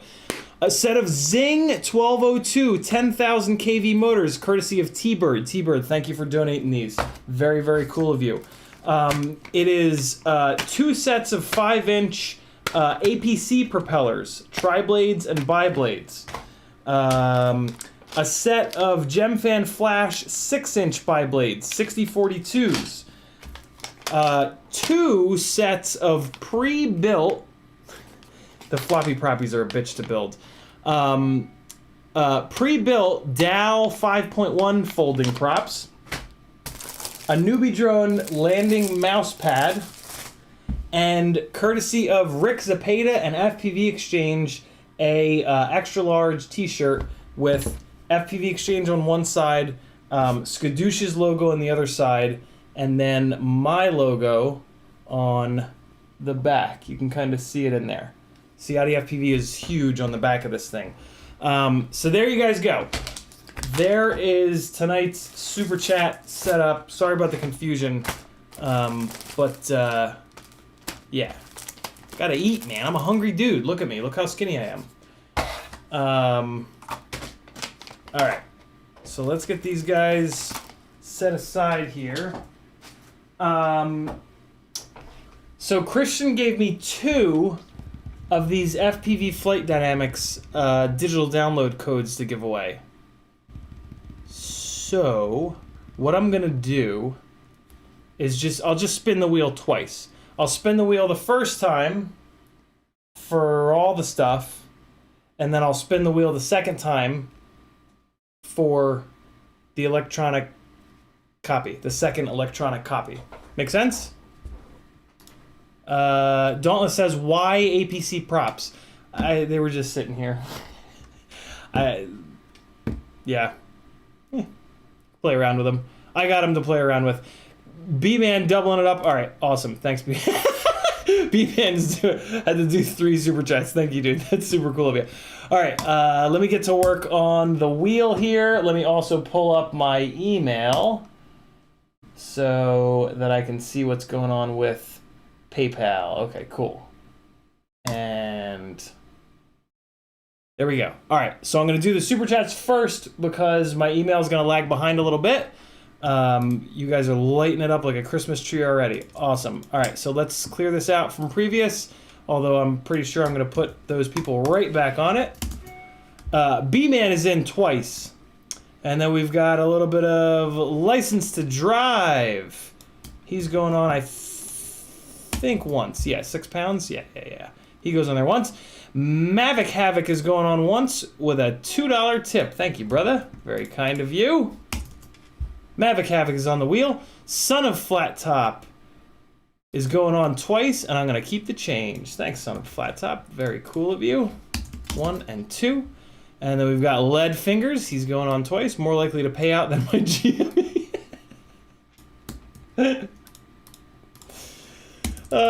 Don't. Hold out hope. Just hold out hope, Lead Fingers. Maybe you might be all right. You might be all right. Maniac FPV says cheeseburgers. Oh, $8 in cheeseburgers. That's right. Cowboy Roy FPV. God, it's such a good name. Cowboy Roy is going on here once. Right. Gator FPV is going on twice, telling me to keep the change. Thank you, Gator. Much appreciated. Veritas Weasel. He's going on twice. Oops, I only put Gator on once. Make sure you call me if I accidentally put you on there once. I'm juggling like 80 things at once. Sometimes my brain just doesn't keep up. Oh, hey, by the way, it's looking like I'm going to be on Rollins's live stream tomorrow at 8-ish, unless he's, I don't know if it's actually going to be a live stream or if he's recording it to, but yeah, he's going to, he wanted to interview me about like the rivalry between me and Johnny Five, and I told him, I was like, look, like there is no rivalry on my end. Like I'm the least competitive person you'll ever meet.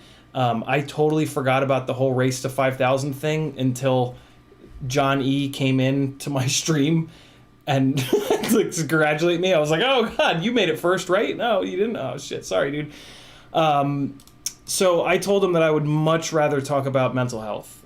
So for some of you guys, it might not really be interesting, but hey, I just think there's a lot more value in talking about that than some silly rivalry, right? Like, I don't know. I just, the drama, I don't know. I'm about to turn 40. I have no interest in any drama of any kind ever. It's just, I don't know. There's just more important stuff to spend my time on or whatever. So yeah, it'll be mental health related. I'm sure Rollins has been doing a lot of streams about like the business of FPV. So I'm sure that there'll be some of that kind of sprinkled in here and there. I try to stay away from the business of FPV. Like you guys kind of drive everything for me. I just like listen to what you guys say and then try to make as best content as I can around what you guys are talking about and asking about, and that's the business of FPV for me. So I don't really know what, I don't know. I prefer not to look at this as a business, also because it scares me. Looking at it as a business could potentially ruin it for me. So that's just not what this is for me. And you guys are supportive enough that I don't have to do that, and that's pretty cool. And you guys should, give yourselves a little pat on the back for that, because that's pretty slick. It allows me to be very fluid and just like do the things that interest me and that you guys are asking questions about. So yeah, that's pretty slick. You guys did that, man. I just pointed the camera at myself. You guys took it from there, and that's pretty dope. So yeah, maybe tune in tomorrow night if it's going to be a live stream. I don't really know, to be honest. Veritas Weasel, you're on the wheel twice. Jason Crabtree, you're going on the wheel twice. He says, can you tell us your ultimate Insta360 Tiny Whoop after the drawing? It is just a Mobula 6 with the 25,000 kV motors with a Cockroach 65 frame, but you don't really need that. A Goober canopy from Newbie Drone, and their little bunny ear Insta360 Go mount from Newbie Drone. So yeah, I mean, technically mine has a Newbie Drone V1 AO in it, but you don't really need that. The the best bet would just be to buy the Mobula 6 with the race motors, 25,000 kV motors, and then just get the Goober canopy, zap the camera in, and away you go. And the little bunny ear Insta360 Go mount. Jason Crabtree, you are on the wheel twice, and your question has been answered. Remy Tim, Dan, don't do that. If you cover your rent, bro. Cover your rent. I'm gonna put Remy Tim on there twice because he's super, super, super supportive, and busts his ass as a moderator, and it's the least that I can do. Literally the least. Geo Fairbanks, going on the wheel once, telling me to keep the change. Thank you, Geo. Looks like I'm caught up on Super Chats. Let me get over into PayPal and see what's going on. Justin Kalalau. I'm just going to call you guys by your first names. Justin is going on the wheel 2 times from Patreon. Thank you. Or PayPal, rather. Thank you, brother. We've got a little bit of Steven Steinbaker. He's trying to win twice tonight. We're going to put him on the wheel twice. All right. And I'm on the wrong camera. Or on the wrong scene, rather. Then we've got a little bit of John Ray. He's going on the wheel. And Frank Nicholas is going on the wheel 2 times. All right. 1 and 2. Thank you for the extra, Frank. Very kind of you. Kyle Newcomb is going on the wheel. He hopes that he wins. I do as well, Kyle. Don't tell the other guys, though. Tyler Sherrard going on the wheel 2 times. Thank you, Tyler. T-Bird in the house. And we've got Dan Pelkey going on 2 times as well. All right, we're going to spin this wheel in a second. If you want to get in, you better hurry. I'm going to put Dan on there twice. I think I got everybody. Let me just really quickly look through the chat to make sure I didn't miss anything. If I missed you, tag me as soon as you possibly can.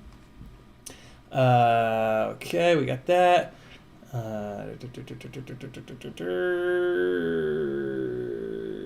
No worries, Dan. Reading Dan's message about Patreon. Angular FPV. Okay, Chomper. All right, good. Dauntless. Making fun of the APC props. All right. There's Frank. Okay, good. Newcomb. All right, good. And Travis, you are certainly welcome. TweetFPV says 2 times over the PayPals. Got it. Maniac says, when is Flow State coming out? I do not know, Maniac. Subscribe to his Instagram, and I'm sure you'll know when I do.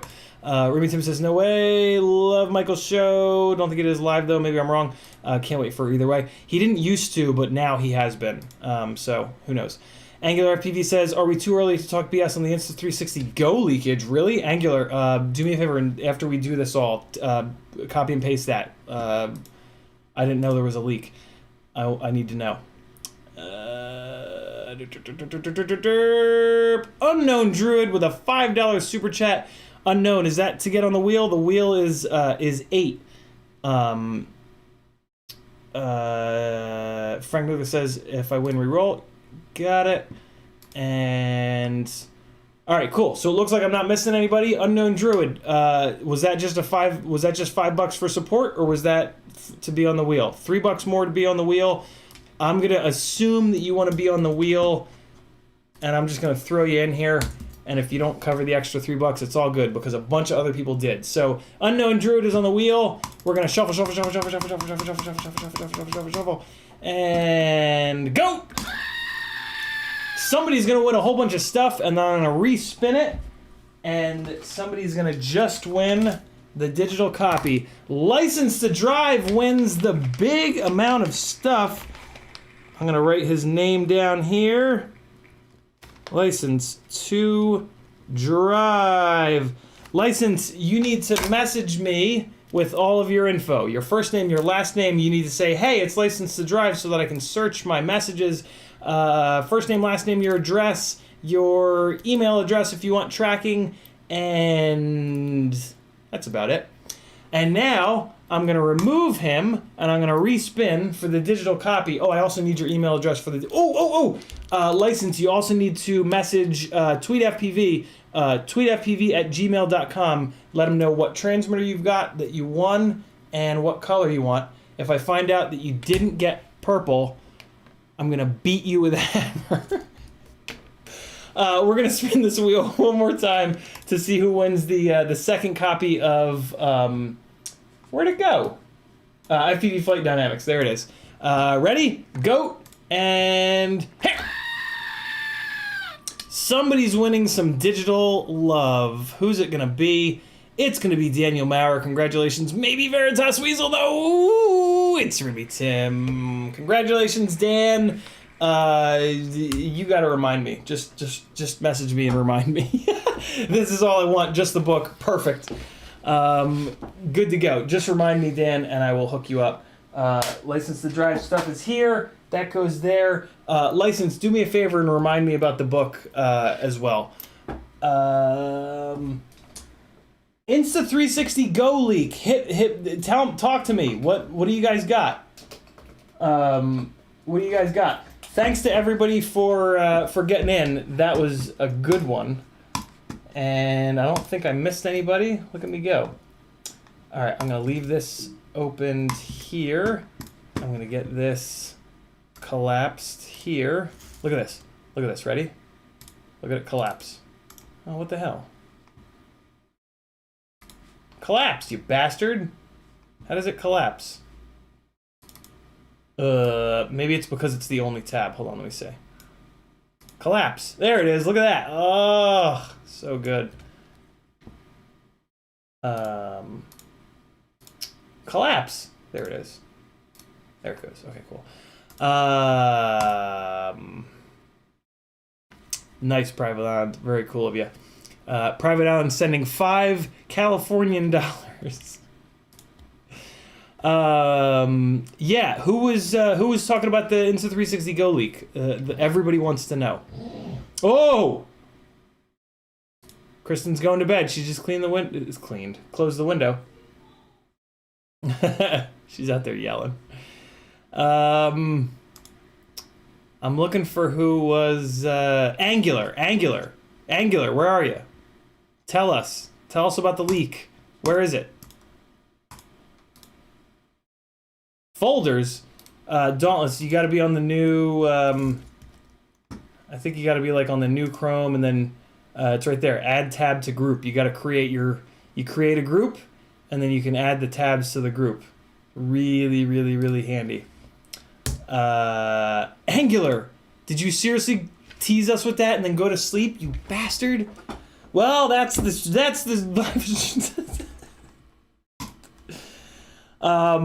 oh yeah, good job, Ruby Tim tagged Angular.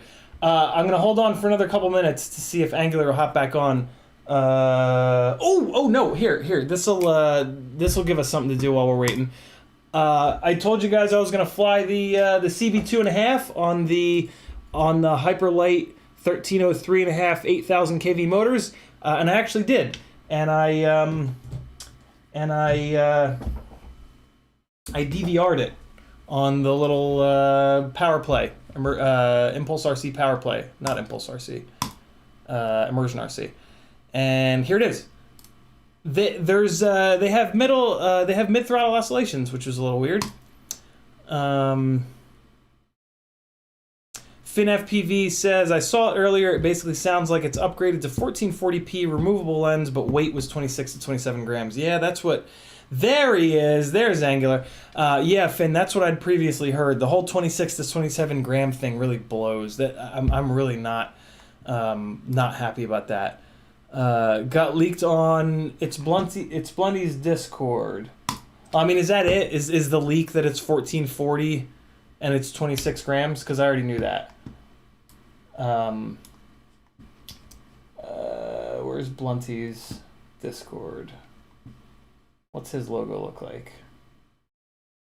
Man, I gotta get out of some of these Discords. I'm in way too many. Am I really not in his? God damn it. The one that I want to be in. I'm not. Well, okay. I have a feeling it's just those things. Removable lens is cool. That is really cool. Dauntless says it can do 120 frames. Ooh, that's really cool. That's really cool. Okay, so here's this little guy. I don't understand the mid throttle oscillations. It's not a great sign that it's got mid throttle oscillations, because the beat ass old RCX 1304s that came off of here didn't. And one of the things that sometimes happens with micromotors is that the manufacturers will sometimes not balance them, like just straight up not balance them, because they're very hard to balance because they're very small. So yeah, I mean, they sounded okay when I spun them up in the motors tab, but you'll see it in the footage. It's yeah, I don't know. Once I get hopefully it's not enough vibration to affect the Insta360 Go, but I bet you it is, because the Insta360 Go is pretty sensitive to vibes, and it gets jello pretty easily. So these Hyperlight 1303.5s might not be the ones, which is okay. We've got some other motor options. Here you go. Here's flying this little fella around in off my front deck. Let me give you guys some music, because the oh, for heaven's sakes, Larry. Let me give you guys a little bit of music, because this is just going to be awful. Okay. What do you guys want? Some ambient soft house, or would you rather have some mainstream hip hop trap, or maybe some? I'm just going to pick for you. Let's do Hold Up by Fashion. Maybe this is good. Here you go. 2.5.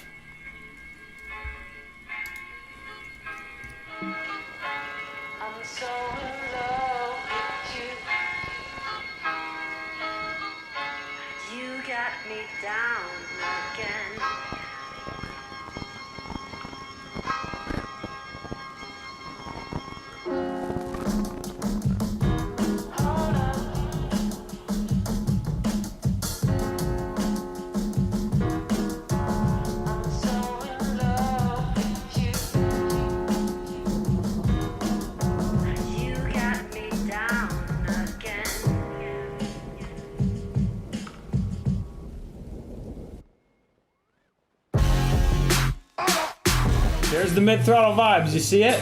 Let me go back. Hold on. Look at it when I'm moving the throttle up. Hey, here's the throttle value right here, by the way. See it? See how the trees get all blurry in the middle of the throttle? Not good.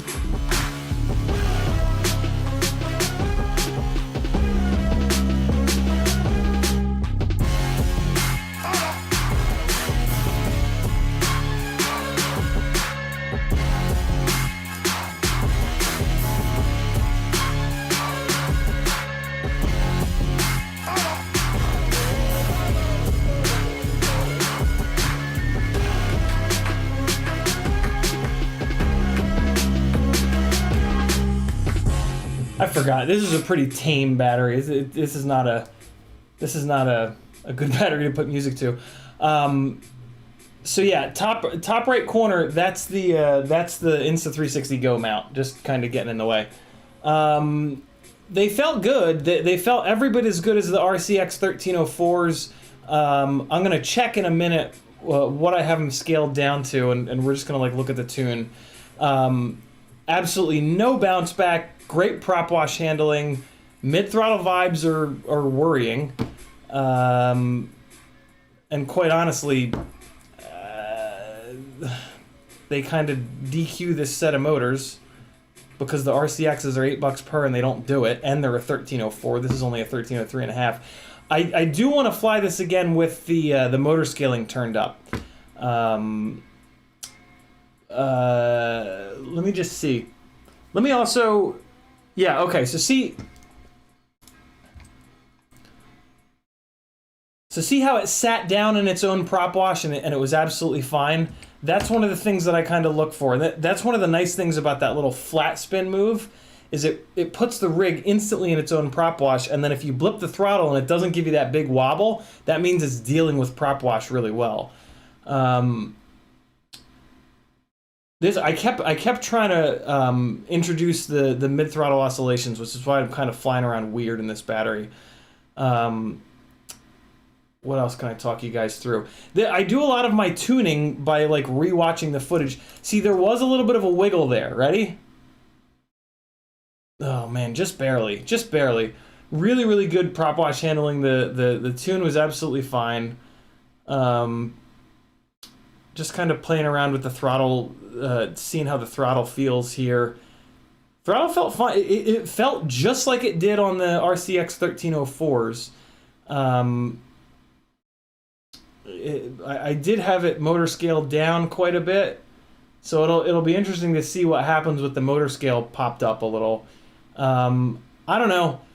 No, I've unless these things really come alive when I turn the throttle scaling up, there's just no real point unless you really want a blue motor to getting these over the RCX 1304s. Not bad runtime, 3 minutes and 20 seconds on a 4S 450 that had been sitting charged for like a month. Yeah, nothing too crazy. I don't know. It flies good. This rig has always flown good. This is on 2.5-inch Avan props. Nothing bad, but nothing spectacular either. Trying to look for any other tuning things that I can kind of like give you guys feedback on that I kind of like look for. See the trees getting soft there in the middle of the throttle, and like that was a full stink punch out. And I mean, they make power, but nothing groundbreaking. Maybe they crash really well. There's a full punch. There you go. Yeah, 100% for about a full second on that one. So yeah, I mean, not a bad motor, but they cost more than the RCXs, and they don't seem to be balanced as well. Which, like, yeah. Let me see what they weigh. I want to see what they weigh compared to the RCX 1304s. Yeah, I don't really know what else to say. I mean, they're fine, but they're just not great. You know what I mean? Let me see here. Do I have one? Let me just zap one of them off real quick. Since it has the exact same motor wire length as the RCXs, that's really the only way that I'm going to get an accurate weight measurement on it.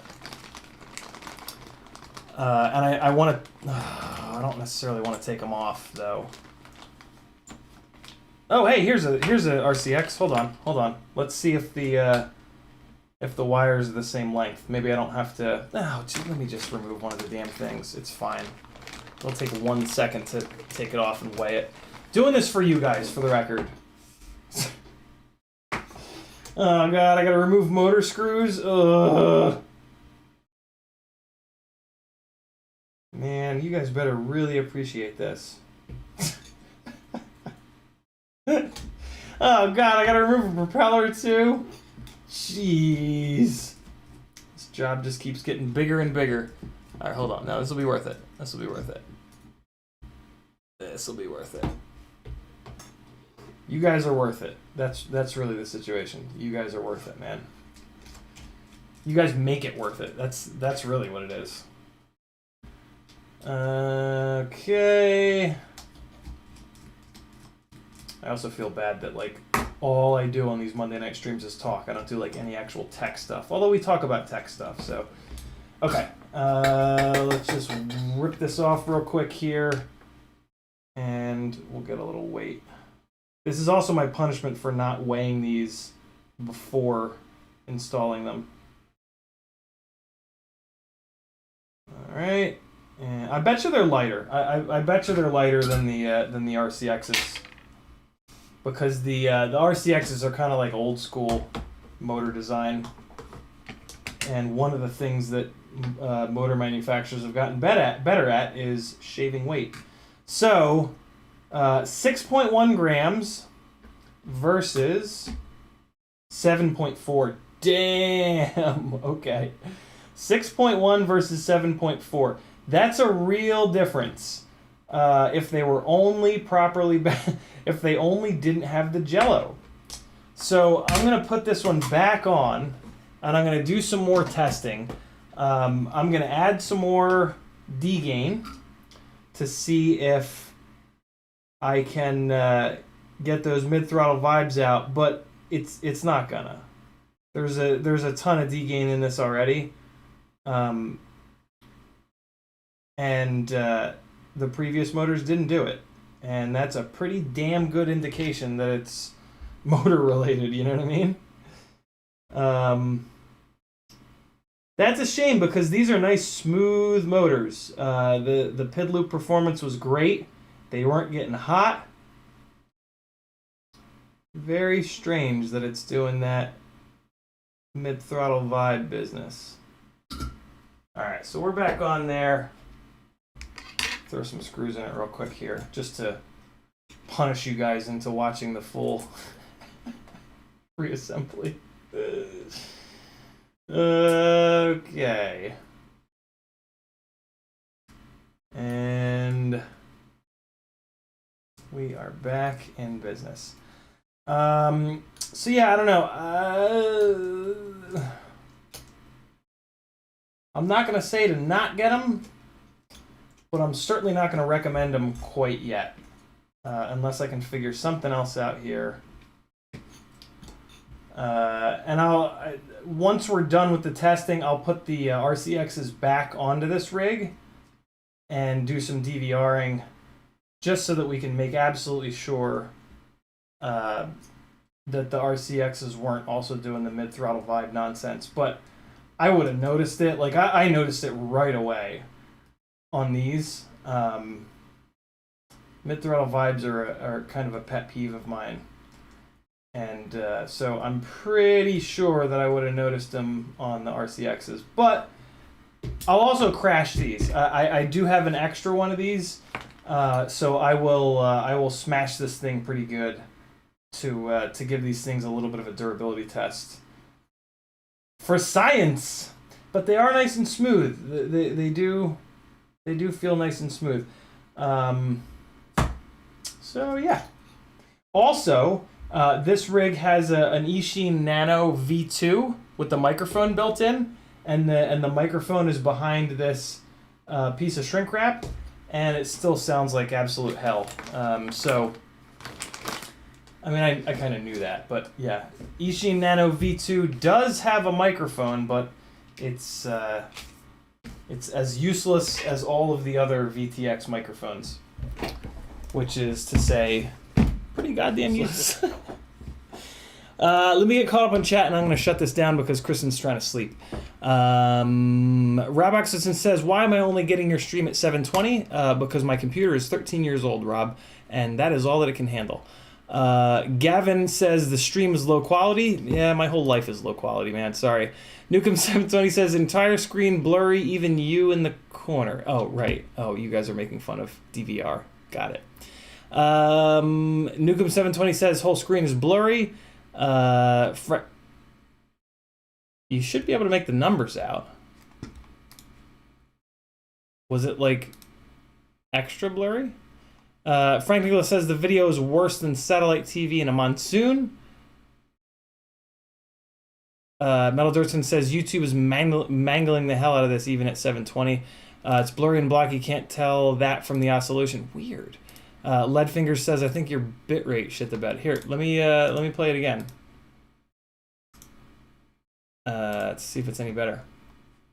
I mean, it won't be. I don't know why it would be, but is that any better?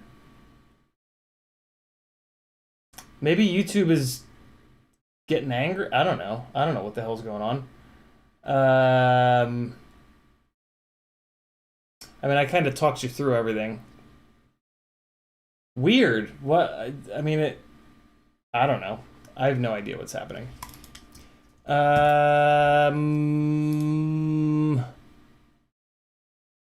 Frank Nicholas is out of here for the evening. FinFPV says considerably longer recording time. That's good news. Tim sent me an invite. Nice. Thank you, dude. Clicking now. Removable lens. Okay, good. We're caught up there. Oh, wow. Even you, the entire screen is blurry, even you in the corner. What? What is that about?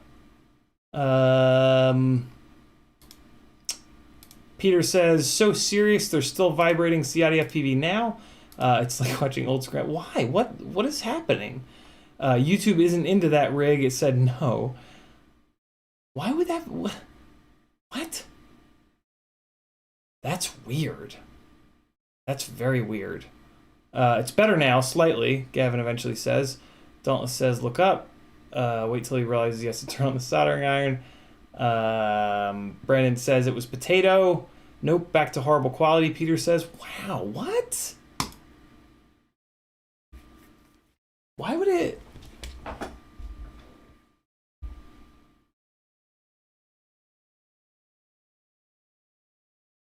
Weird. Very weird. Very, very weird. It's a tiny little file. Here, I'm gonna put it on... Oh! Nah, I won't do that. I was gonna say, I'm gonna put it Patreon only, but I won't do that to you guys. Upload video... I'm just gonna drag it in. Oh man, YouTube is gonna mangle the shit out of it again now. Let's see how quick it uploads. You going to sleep? I'm about to shut this shit down. You done? Go lay down. You wanna wait up? You wanna wait up? Oh, I'll be out in a minute. Wait up for me. It's almost done uploading.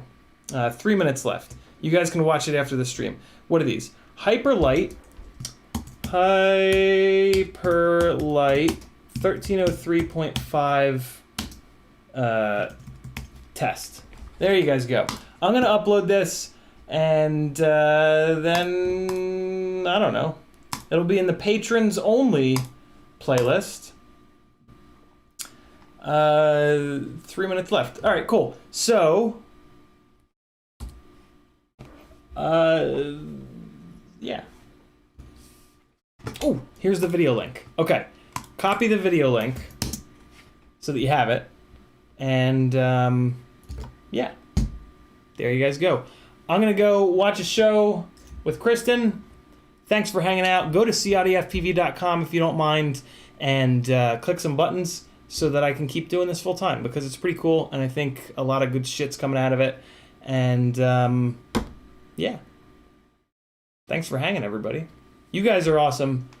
I will see you tomorrow because I'm streaming every day for those patrons. Maybe I'll even see you guys on the Rollins live stream-ish thing, whatever it's going to be. Be good. Have an awesome night.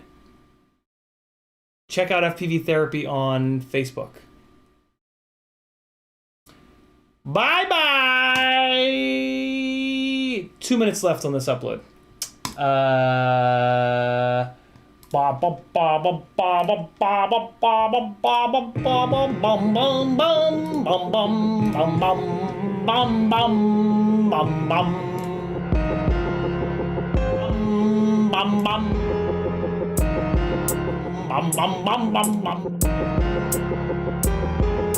And remember, 諦めんなよ。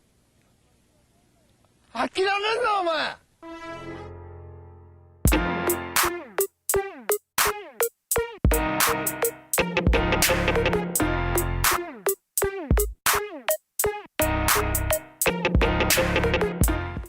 諦めんなよ。諦めんなお前。どうしてそこでやめるんだそこで。もう少し頑張ってみろよ。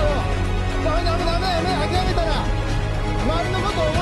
応援してる人たちのことを思ってみろって。あともうちょっとのところなんだから。俺だってこのマイナス10度のところしじみが取れるって頑張ってんだよ。絶対やってみろ。必ず目標達成できる。だからこそ言えば